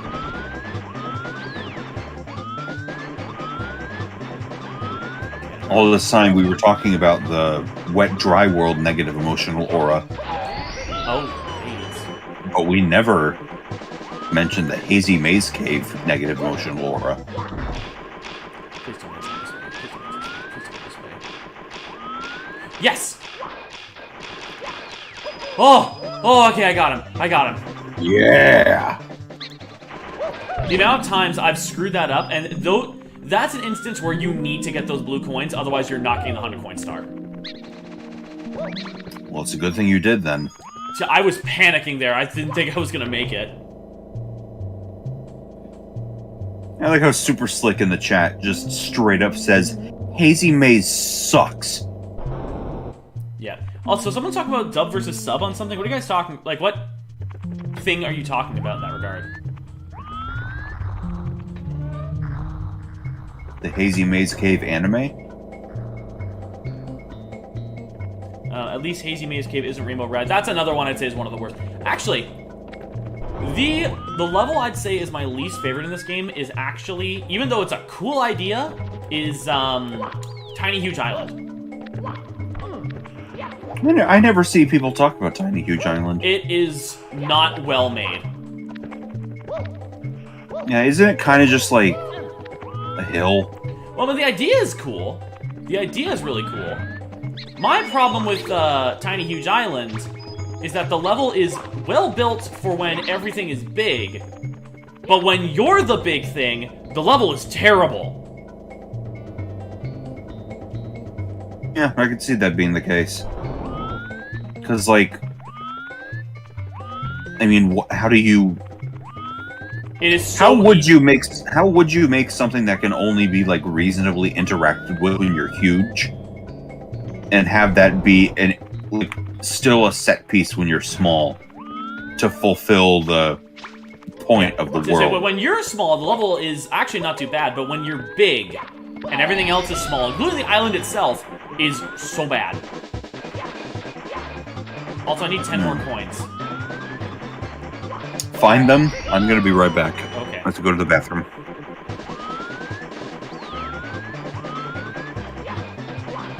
Alright. Chat, help me out. Where can I find 10 more coins? What's an area that I haven't looked through yet?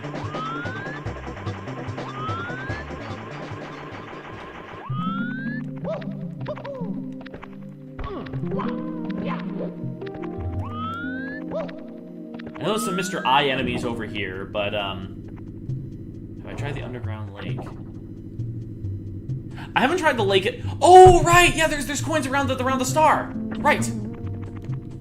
I forgot about that.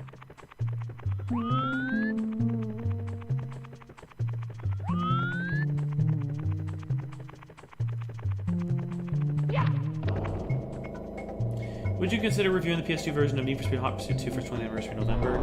I don't know. I've never actually played the Hot Pursuit games. Don't kill me. Don't kill me, Boulder. Thank you.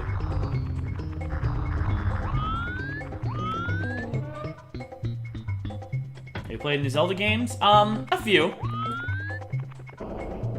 The ones I've played the most of are Wind Waker and Skyward Sword, and I really liked Wind Waker. Skyward Sword was good, though. I have tried a few other ones, like, I've played a bit of Ocarina of Time, I've played a bit of Majora's Mask, but none of them really clicked with me.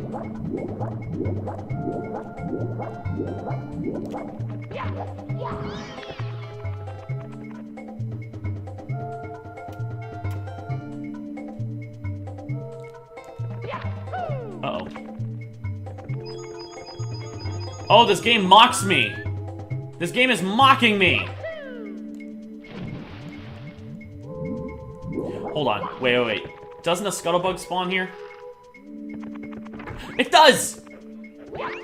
Give me your coins! Ah, yes! Here we go! I did it! Oh, I've never liked doing the 100 coin mission on this level, but we did it!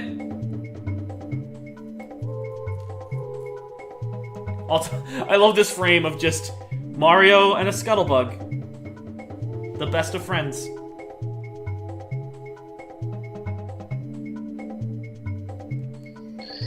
Alright. No! Oh! Oh! Mamma mia!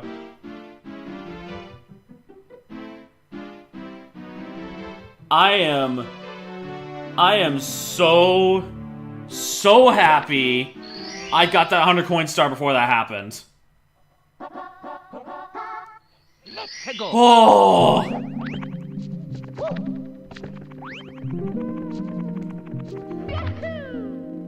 Can you imagine if that were to happen when I was still at like 98 coins?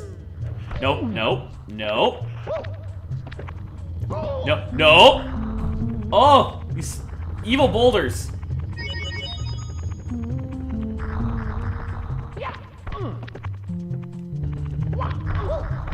Come on. There we go. Easy start. Welcome back, James. Here we go!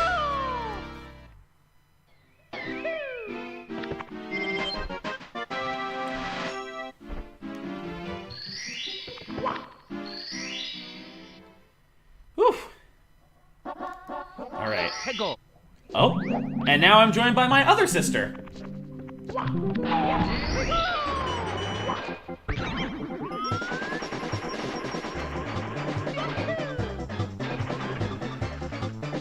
let's try this again.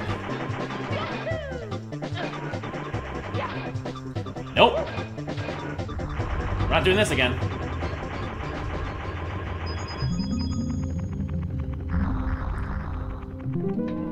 Yes, I do have two sisters. Two older sisters. Ever thought of reviewing the PS1 Spyro trilogy? I have thought about it before.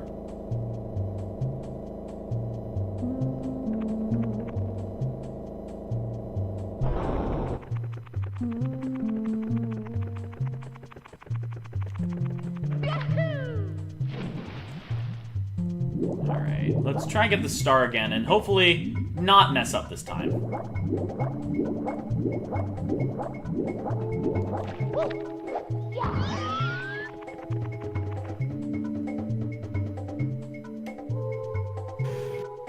Ugh, You're back.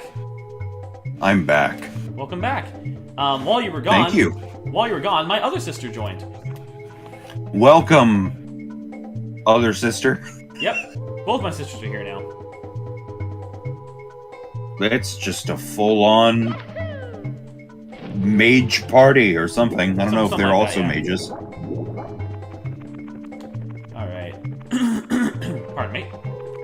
North Road.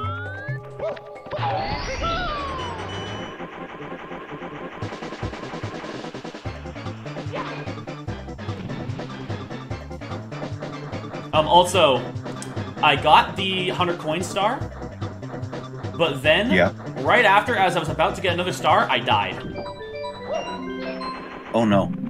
Which I fell into the pit that, that pit. I fell there. I'm sorry about that.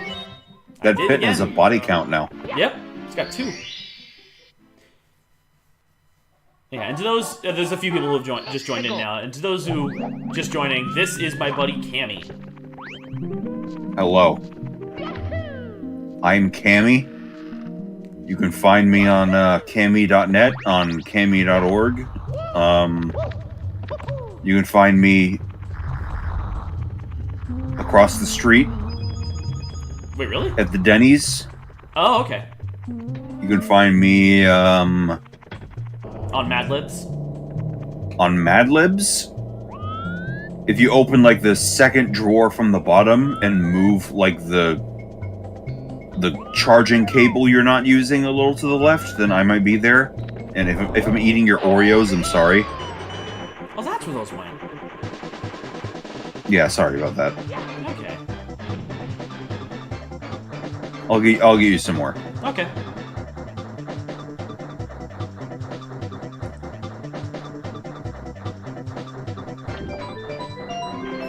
My sister just said, I didn't know I had a Denny's across the street.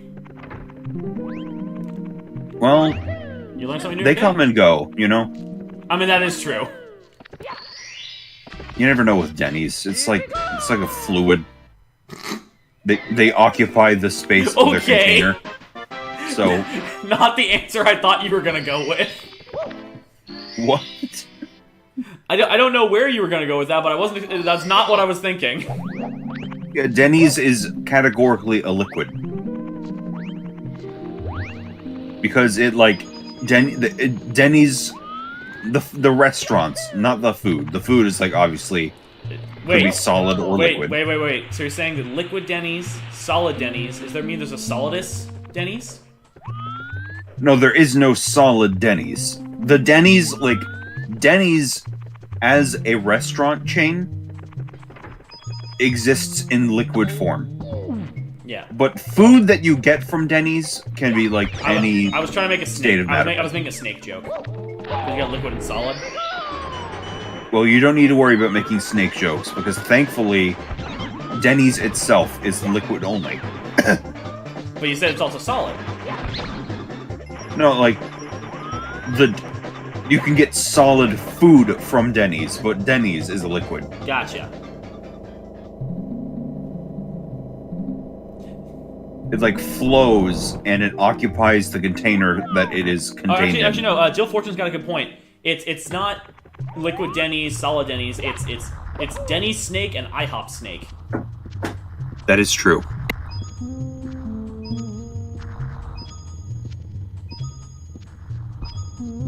Also, I've always hated this star, mostly because I've had really bad luck with the controls just not working properly.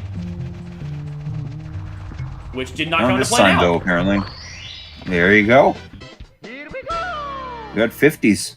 Yep, we are at 50 stars. We could technically go to TikTok Clock and Rainbow Ride now. But only technically. But we don't have the area unlocked yet because we haven't beaten Bowser again yet. But we have enough stars for it. Let's go! I think I've only been to Denny's once. I've been to Denny's a few times. Honestly, maybe I can't speak for how it is in the States, but in Canada, it's not too bad. It's got some good food. I don't even remember the food that I had there. Yeah. I just remember this like bizarre, like taunting claim that my brother made that was not true at all. Because oh yeah. We were with my my parents and my grandparents, and they were all talking. Somehow we ended up on the topic of picking blackberries. Okay. Which apparently like my dad and his parents had all done because it's Michigan and there's like fruit farms every 50 feet in the area of Michigan where they live. Gotcha. So they were like, yeah, we picked blackberries once in a while. We made like our own blackberry smoothies or whatever. And my mom said, oh yeah, like I've picked blackberries too. And I was sitting there like, huh, funny coincidence. And then my brother, who was like 7 at the time, and has never seen a blackberry, like put his hands on his hips and like his nose in the air, and he was like, huh, name one person at this table who has picked more blackberries than me. And it's like, oh, every single everyone. person at the table. Literally everyone. Like, why would you? And he wasn't doing it as a joke because he was like too young to even register that would be something he could say as a joke. Like he was actually trying to claim that he had picked more blackberries than everybody at the table. But he's never even seen one in his life at that point. No. It was very bizarre, and for some reason I still remember it. Huh. Then again, I remember you telling me other stories about your brother in the past, and just he seems like an interesting individual. And that's all. I'll leave it at that. He's funky. Super slick. Yo, I'm from Michigan. Well, hello there. I'm half from Michigan. Wait, what?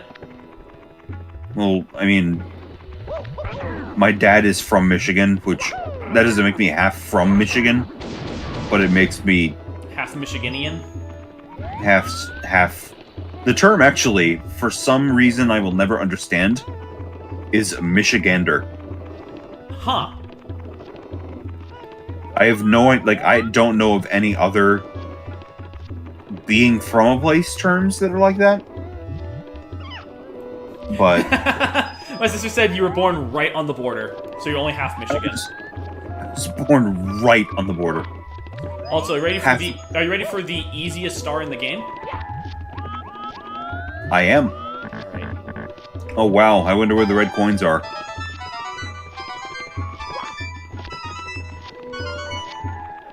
Done. I cannot believe that you found them all. I know. That is unbelievable. Alright, welcome back, God's Little Princess. We finished Hazy Maze Cave. Died a few times doing so, but we finished it, and now we're on, Lethal Lava Land now. Lethal Lava Land. This was always the weirdest level in the game to me. Yeah, visually it's really weird. Like, I'm not entirely sure what kind of aesthetic it's going for. This is like... I don't know if you're gonna connect with this, because I don't think you've played it. Okay. But this looks almost exactly like a level that you would see in episode 2 or 3 of Doom. The original. I have not played Doom, so I can't say I know exactly what you mean, but I did have some classmates who were very enthusiastic about Doom, so through them I did see some of like the visual stuff, and I kind of see what you mean, based off what I've seen. Yeah, like it's very scattershot. It doesn't really care about making sense as a real place. Like it's a very video gamey level. Very abstract.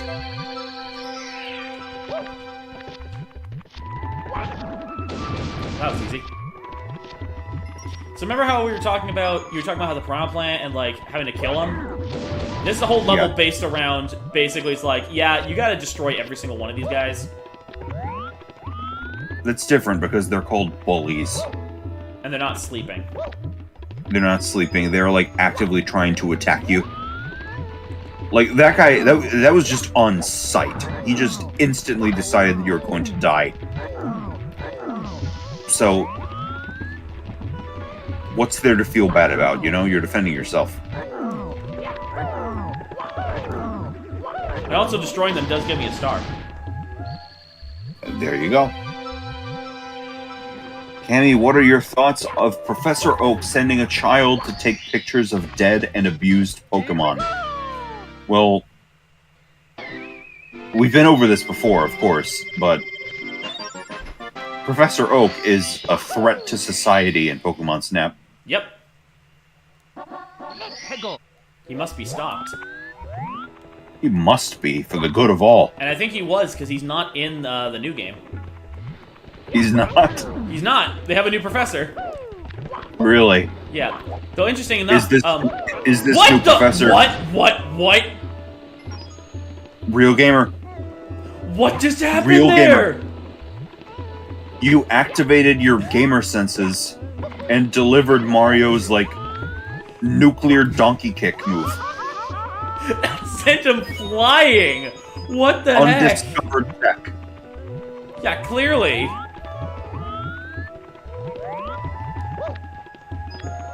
Anyway, but yeah, what's interesting is that Todd, also known as Buru, is in New Pokemon Snap. Really? Yeah, he joins you as like a, not as a playable character, but like he helps you along the way with like advice and whatnot on how to take good pictures. I wonder if Todd, like, behind closed doors, managed to get Professor Oak arrested. Maybe.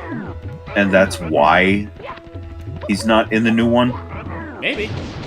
Because these bullies were persistent.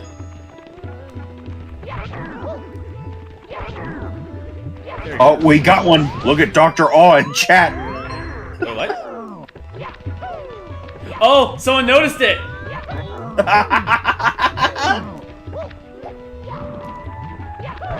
We did it!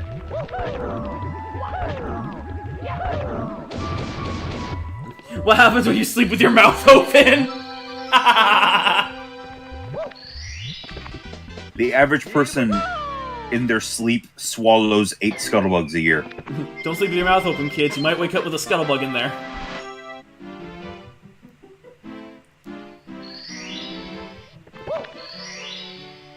Ladies and gentlemen, we got him. We got him. What are your thoughts on Blarg's absence from this level? I forgot Blarg even existed. And that's my thoughts on Blarg's absence.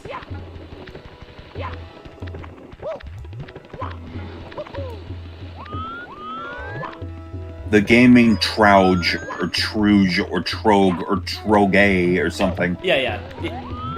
Gaming Trogue's a regular. Back from dinner. Elf is still a 10 out of 10 movie, right? Also, I am an idiot. I looked down at chat and I forgot that flame geysers spurt from here, and I'm like, oh, I'm taking damage now. You'll live. Look at my health. You'll live. Funny thing is, you're right. Unless I really screw up, and I really screwed up. See, you lived, but just not for long. Yeah, good point.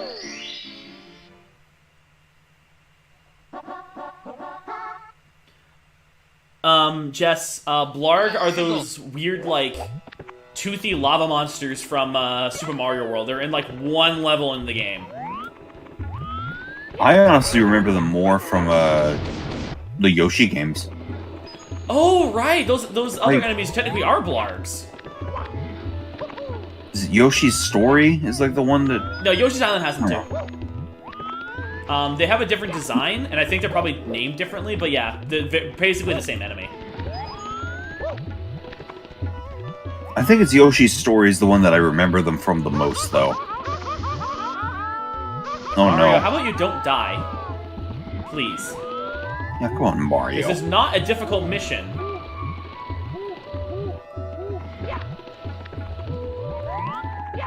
At least not normally. I guess this is... It's like the Let's Play curse, but with live streams. So it's even more embarrassing because everyone's watching it live. Watching it all happen live, unfiltered. There we go, got it this time. Real gamer reactions. Have you ever done a Nuzlocke before / do you plan to in the future? No and no. I mean, I don't even play Pokemon. I don't play a lot of Pokemon as is, but also I am not good enough at Pokemon to do a Nuzlocke. I'm not even in the ballpark of being good enough at Pokemon.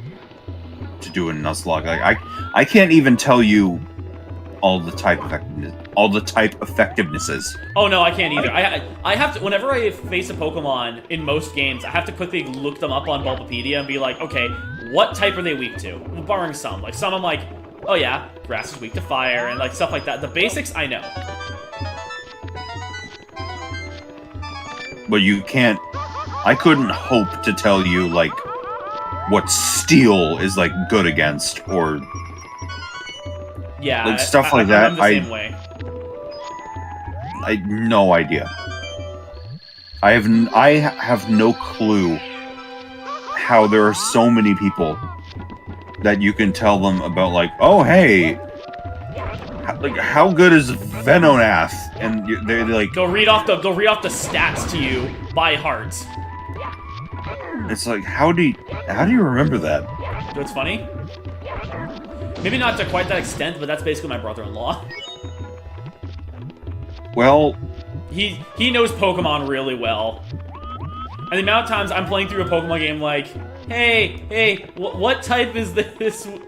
What type should I use for this Pokemon? Yumi, like, Nuzlocke challenge. Oh, okay. My sister wants me to pick up the Gen 9 games, just do a Nuzlocke with her. Given that she's offering the challenge, I can only assume that you are going to lose it. Probably. I mean, granted, both of us are very casual Pokemon players, but even still. Oh, I was thinking that the fact she was offering it all meant that she, like, knew her Pokemon business. Nah, she's a casual as well. But that just makes it funnier. Oh, Two casuals suffering through a Nuzlocke of a game they've never played before. I imagine it would probably be fairly short-lived. Because, like, if you've never played the game before, and also you're not, like... Oh, my sister also clarified she's never finished a Pokemon game before.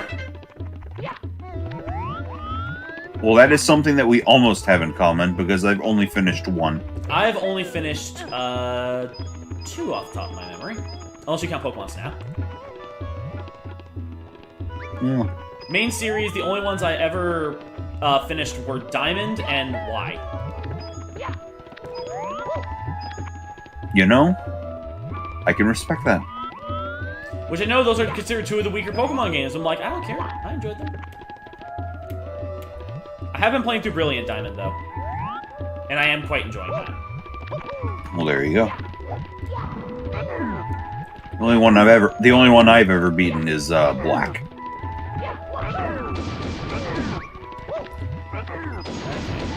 And I've heard that is a good one.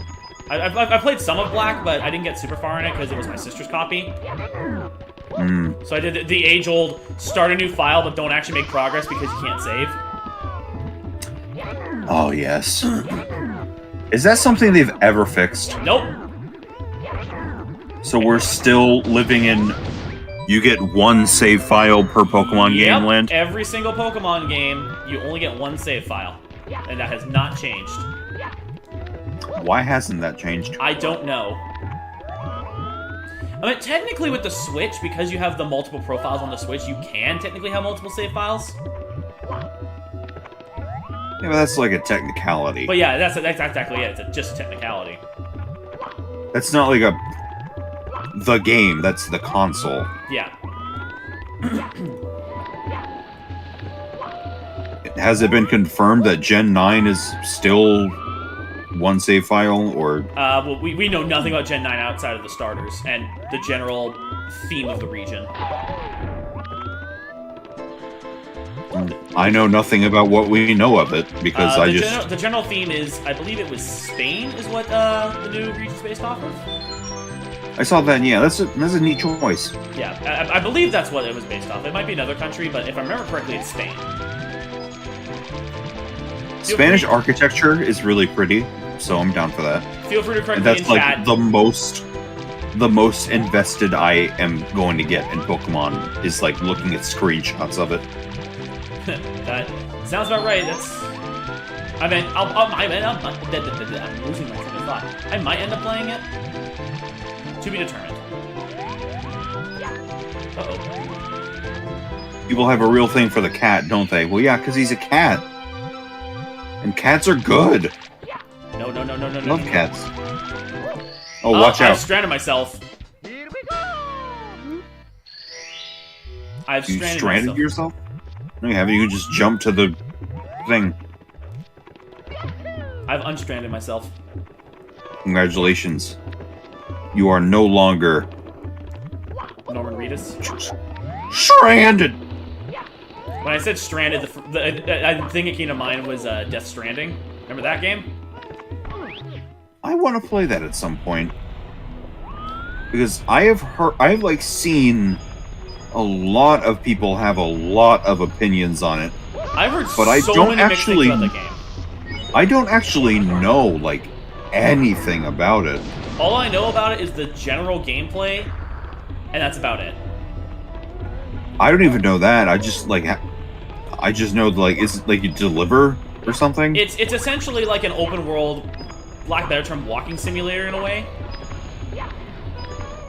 And there's like stuff of like, oh, you can lose your balance and topple your stuff over. That which can make your baby grumpy, so you got to take care of the baby.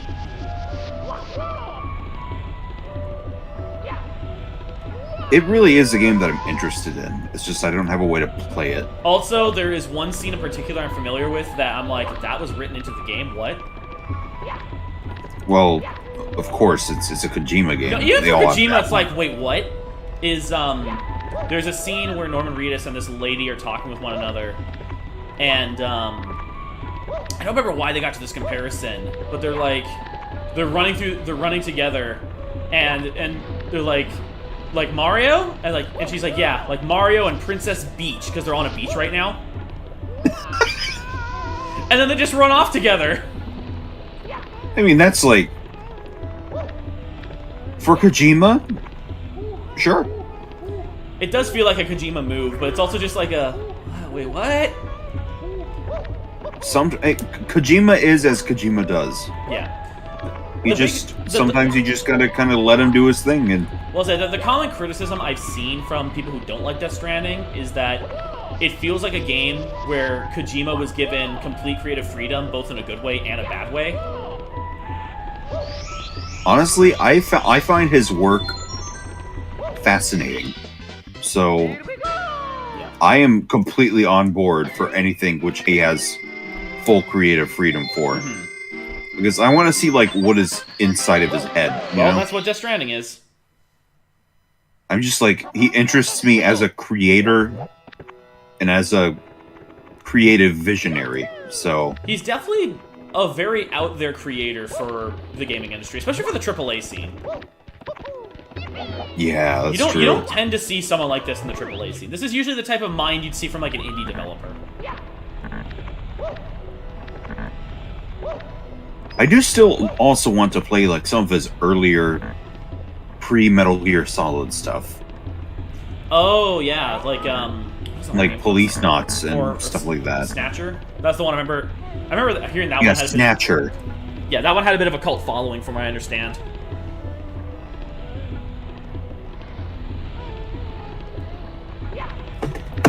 Also, I see our battle plan worked out with restarting the stream. It absolutely did. There's not been one robot.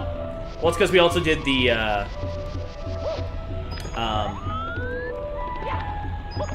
thing, Here we go! the one day subscription thing. That One-day was subscription. That was a very good call. Thank you to One-day everyone. One-day subscription would make a great name for, like, an album. Kind of, yeah. To everyone who suggested that in chat, thank you. That helped a lot. I have heard of Zone of the Enders because I have a friend who at least used to be really, really into it. I'm gonna guess it's the same friend I'm thinking of. I'm gonna guess it is.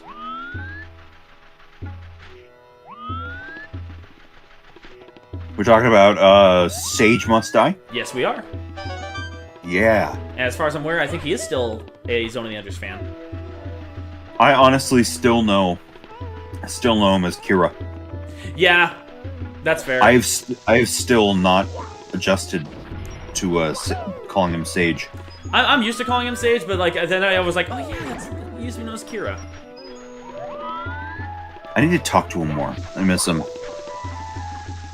Yeah, He's like, I think we mutually share with each other being each other's longest lasting internet friend.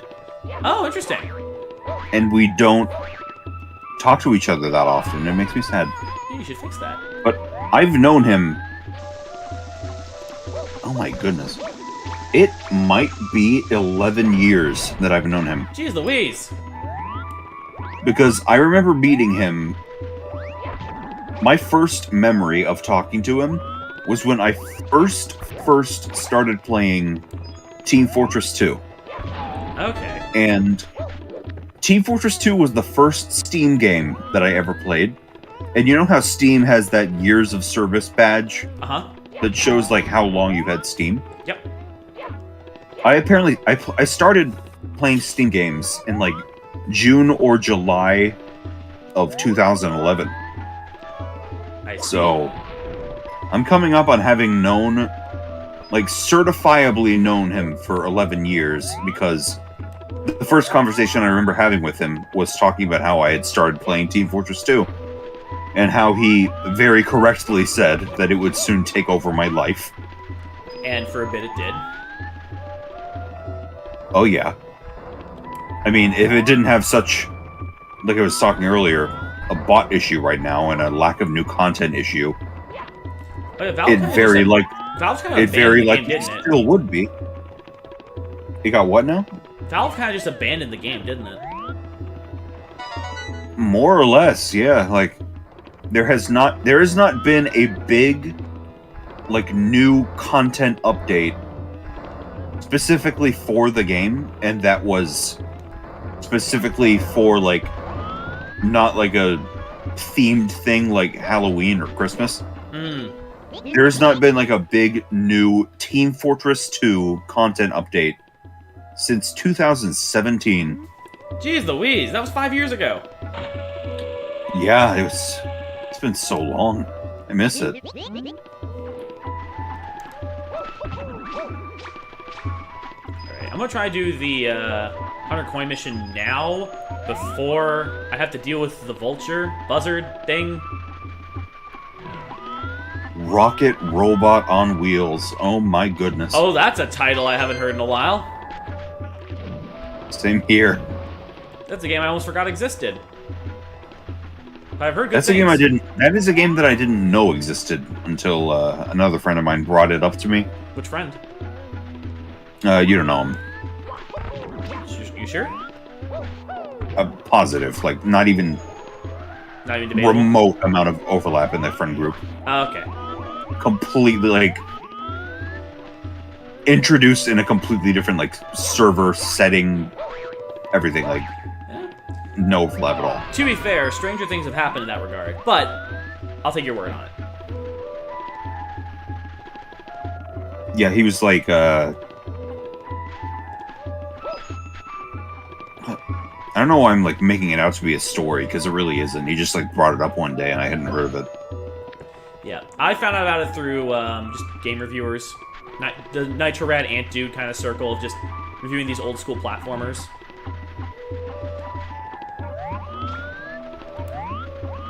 Mr. Bones! Mr. Bones! Wait, what? Oh, someone in chat brought up Mr. Bones. Yeah! I have not played Mr. Bones, but like spiritually, it's one of my favorite games, if that makes sense. I totally understand that. I would love to play Mr. Bones sometime, because it's one of those games that's just like so conceptually weird that you know the passion behind it has to have been there.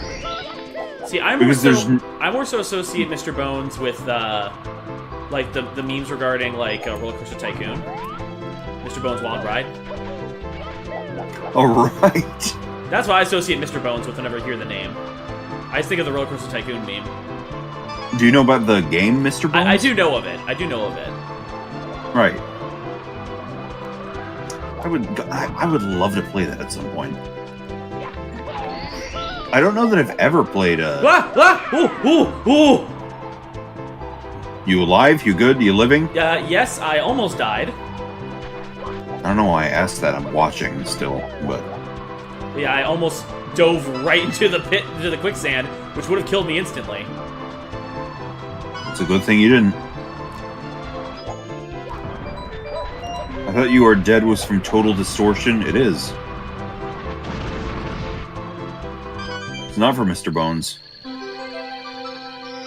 But Mr. Bones does have an absolutely incredible soundtrack. By, Ronnie Montrose, was that his name? I actually don't know. Really, really famous guitarist. One of the best of all time. You'd have to check with Valfrey on that one because I couldn't name composers like that. At least not generally. Honestly, I really can't either. Unless they're like video game composers. Yeah. Because you're a music guy. What do you mean you don't know composers? I don't know composers because I'm not that much of a music guy. I don't listen to it. I just like write it within my own like bubble that I made myself, and I'm like constantly at risk of plagiarizing my own work as a result. That's amazing.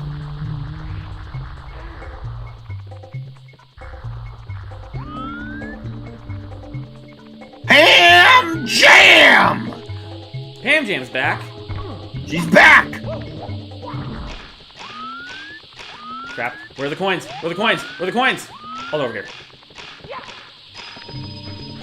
Oh, I almost had a panic attack there. Not an actual one, but you know what I mean. Welcome back, Pam Jam. Pam Jam! Also, Pam, you missed it earlier. I missed it earlier? No, Pam did. Oh, Pam, yeah, you missed it. Though it was probably a good thing. Because it was not good. Anyone who was here to see it can testify it was not good. I said so when it was the day, but I'm gonna say again anyway. Happy belated birthday, Pam Jam. Oh yes, happy belated birthday, Pam Jam. I hope it was a wonderful. I forgot how many lives are in this level. I just picked up like 4 like live streams, and there's like a 5th one right there. It's almost like lives aren't really necessary or something. Game just pumps you full of them. Well, just make up for the fact that when you reload your game, the lives disappear. Oh, lives. Also, how the heck am I supposed to get that?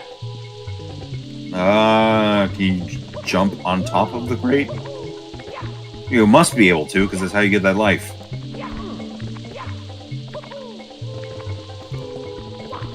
Okay. Yeah. Yeah, we got swarmed by not just bots, but racist bots.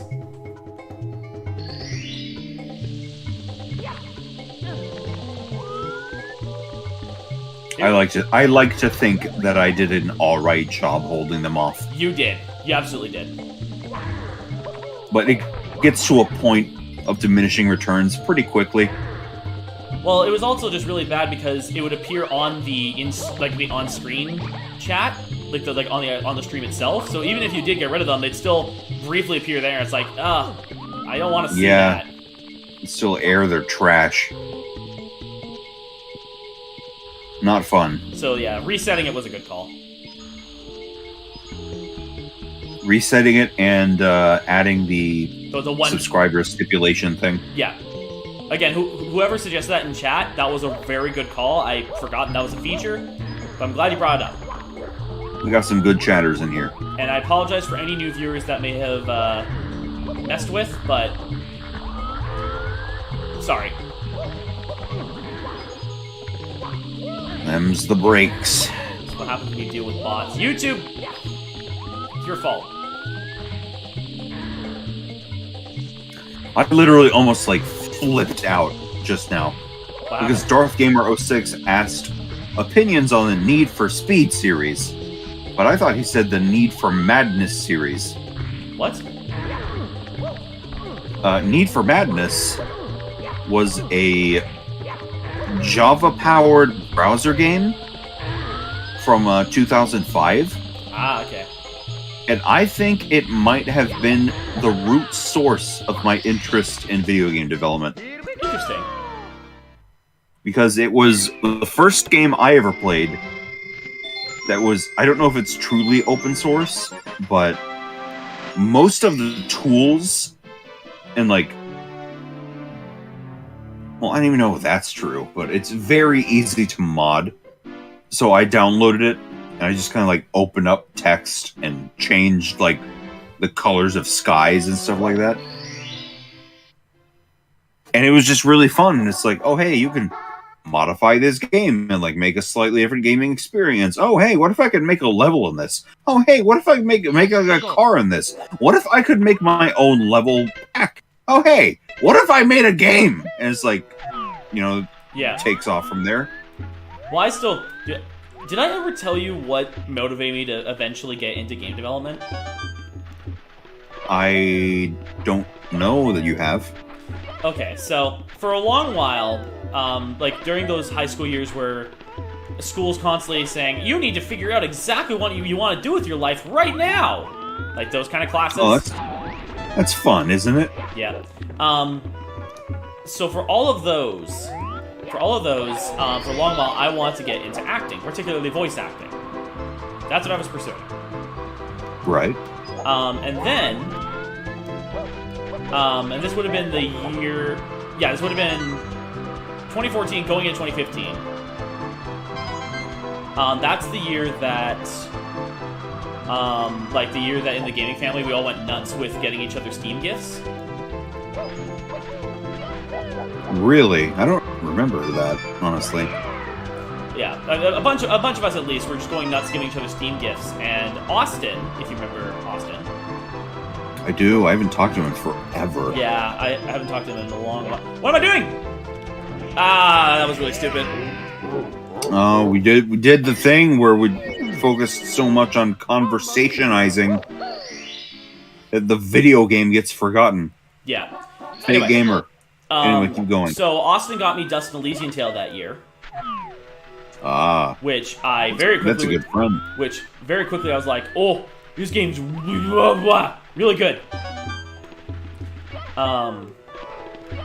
And that was, like, it wasn't my first ever indie game, but it was my first experience with, like, a really, really good one-man indie game.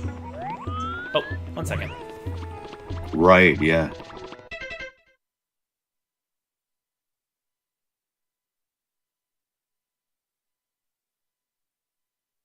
One second. 1 second, he says.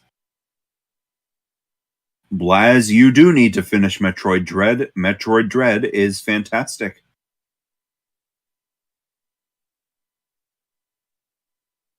Yeah, now's my chance! Now's my chance!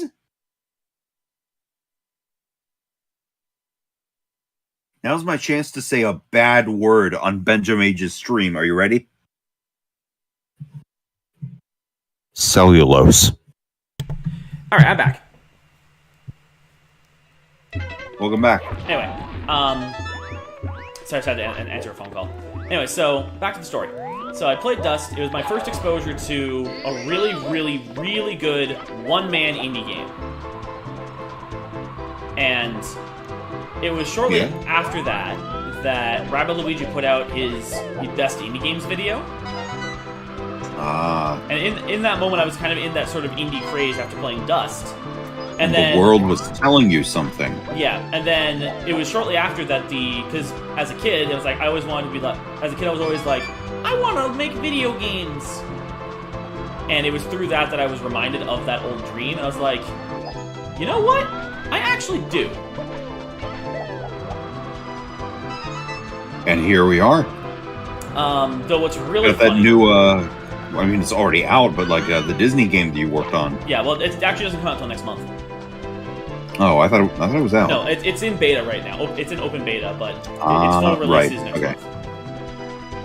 Well, congratulations on that, though. Yeah, it's crazy.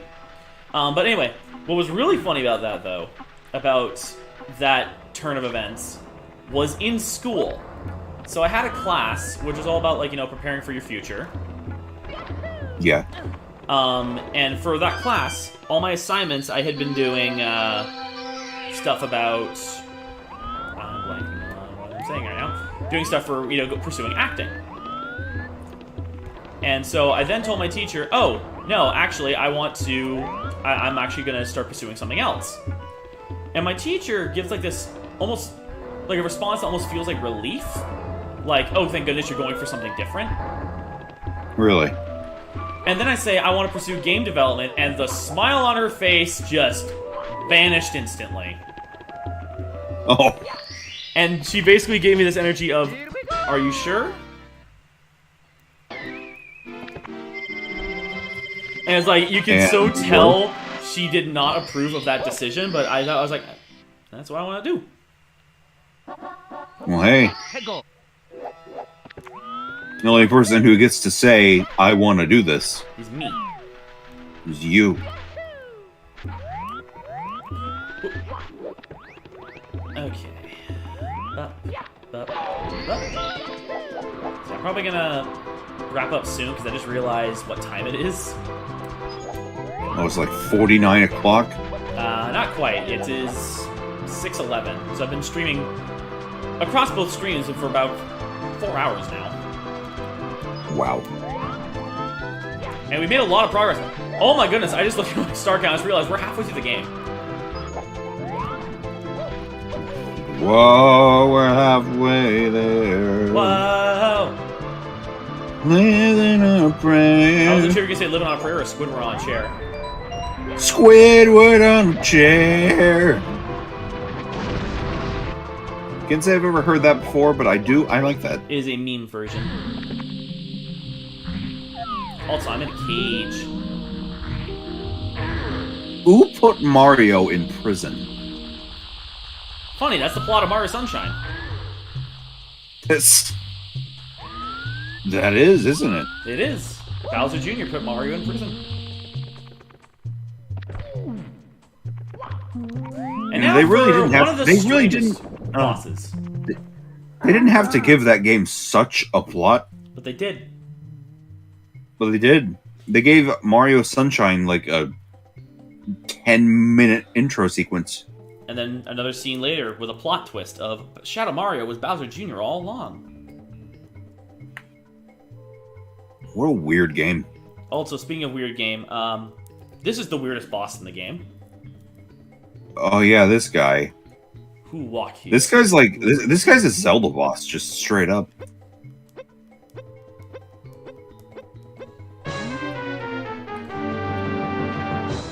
This is a boss I honestly forgot existed until I eventually played Mario Kart DS, in which they're a boss in that game too.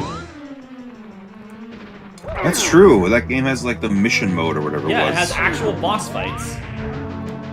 That was easy. I remember like kids on the bus at school, because I was in like late elementary school. It must have been when Mario Kart DS was like big new. Yep. And everybody had a DS, except for me. I was still stuck with Game Boy. a Game Boy Advance. Original But- or SP? Whichever the foldable one is. That's the SP. Then Also SP. known as the superior one. Well, then I guess I had the superior Game Boy Advance. Anyways, continue. But I don't know. I just remember like being sad that I couldn't join like the huge multiplayer free-for-all lobbies that they would have in Mario Kart DS. That's fair. That actually does remind me of a similar story of playing games on a bus. Whoa! I survived that. How did I survive that? Because, dare I say it, Oh, yes. You're a real gamer. Anyway, so there's one time I was on a bus with a bunch of other kids, not for school, but because I was in I used to do bowling. I was in a bowling league for several years growing up. Yeah. And we were going to a tournament, and all the people from our area that were going to the tournament, we were going by bus. Well, a bunch of us brought our DSs, because this was during a time where DSs were, like, the big thing.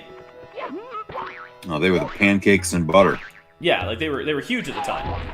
The cat's pajamas. Basically. So I remember that a bunch of us had our DSs, so what we ended up doing was we had filled up every single lobby of PictoChat. Oh my goodness. Like, I'm not sure if it was like 100% full for every single one, but like, we actually were able to use up multiple lobbies on PictoChat. Honestly, Which PictoChat was one of the things that I most wanted for some reason. Yeah, which I had never done that before or since, but yeah, we managed to fill up. I think it was at least one. Actually, double check. Was PictoChat maximum 8 or maximum 16? I wouldn't remember. Chat, can someone refresh the memory? Was it maximum 8 people for PictoChat lobby, or was it maximum 16? I never did end up getting that DS. I just like skipped straight ahead to 3DS when those were out. So I don't know. Oh, was 16? Okay, so yeah, it wouldn't have been all 4 lobbies. There were not 64 people on the bus, but we were able to fill up at least 1, almost 2 of them. This is a good time, though. Yeah.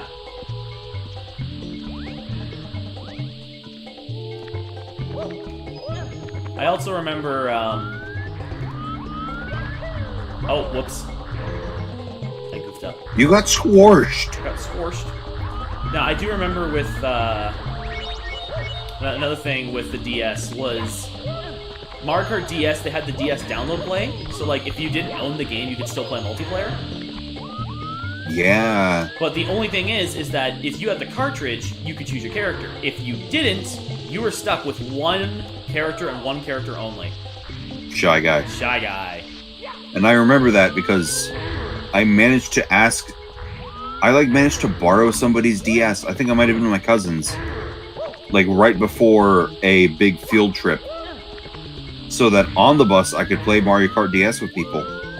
But I either forgot or, like, didn't know or, like, I don't know, something. But either way, you only had Shy Guy? I only had Shy Guy. But, like, I didn't understand how it worked exactly. Just that's just how and it is. I thought that, like, their group of, like, Mario Kart DS friends was only allowing me to pick Shy Guy as like a sign of lesser status. And somehow it was like really motivating.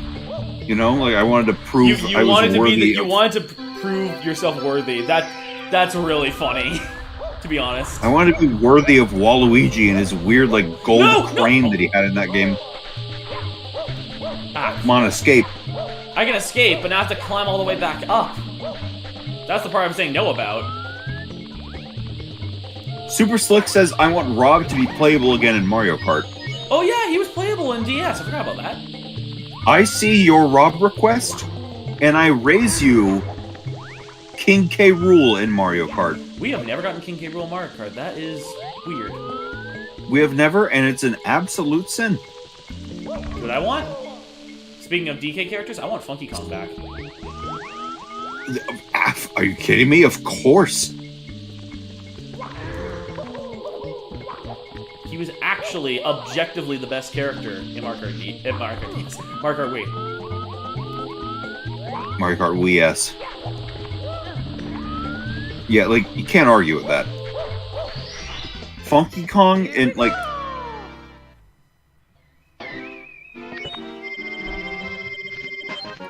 Alright, I think... I struggle to find the words to describe how much I love his Mario Kart Wii self. Yes, he's just the best. And what's great is that he's also, like, phenomenal for playing the game at a high level. Well, yeah, him on the Flame Runner is like considered top tier, which is weird to think of Mario Kart like tier lists, but yeah, him on the Flame Runner is considered the best combo in the game. Or one of them, at least. Like, I don't know. I believe it's considered the best, if I remember correctly. Or like, at one point it was. Well, yeah, but like the thing about it is that different strengths are prioritized on different courses. Yeah. So, like, he could be the best overall, but on certain courses where, like, different stats are prioritized, then there are better choices than him on those courses. Yeah. So it's not like you'll always objectively want to be Funky Kong no matter what. That is a good point. But still, I do think he is like the overall best character in the game. I believe so. Come back here, rabbit. Which he thoroughly deserves. I caught you on my first attempt last time. Rabbits have evolved since then. In the last couple hours? Yes. Okay. I mean, they're rabbits.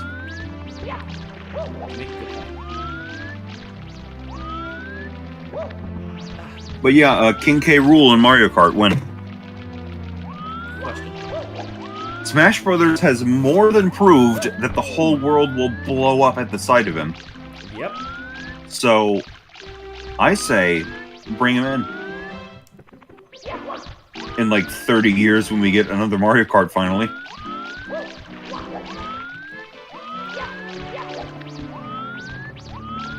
Give us Mario Kart Ultimate. Mario Kart Ultimate. That would not be nearly as exciting of a roster as Smash Ultimate, though. Because, like, there would be so many more clones proportionally. And, like, I get it. It's Mario Kart. I mean, actually, not Clones really. don't really matter. Not really. Most of the clones are already in the game. That is true. Most of them are already in Mario Kart 8. It is true, yeah. Somehow it still feels like... Alright, so I'm just looking at our star count. We have every single star we can get up to this point. Is that all the secret stars? No, there's 5 more. There's more on the top floor. Alright. Actually, wait, hold on. One in that room, there. Okay, yeah, that's all the secret stars I can get right now. So that is the next level. Alrighty. But that said, since we've been going for so long, I think I'm actually going to wrap up here. Alright. Success. Return to title selection. Yes. Time to stream for 7 more hours. We're going to play Sunshine now. Alright. With that said, thank you all for tuning in. Sorry, I just looked back at the stream itself and I forgot we put the scuttlebug in my mouth. Well, hey. What other reason is there to like do something like that than to rediscover it and laugh again? Yes, that was amazing. Okay. So yeah. That was fun, bots aside. It was fun. Thank you for having me. You know what? My sister makes a good point. I need to keep the scuttlebug there for future live streams. I would be alright with that. Well, I'm not going to remove it now, at least, so we'll see. In any case... Your little pilot. Yep. Or put something that's relevant to whatever you're streaming. I like that idea. That's a good idea. But anyway, this has been Benjamage and my buddy Cammy. This has been... Pretend I have like an epic sign-off. That was a pretty cool sign-off. Thank you. All right. Bye, everyone. Bye.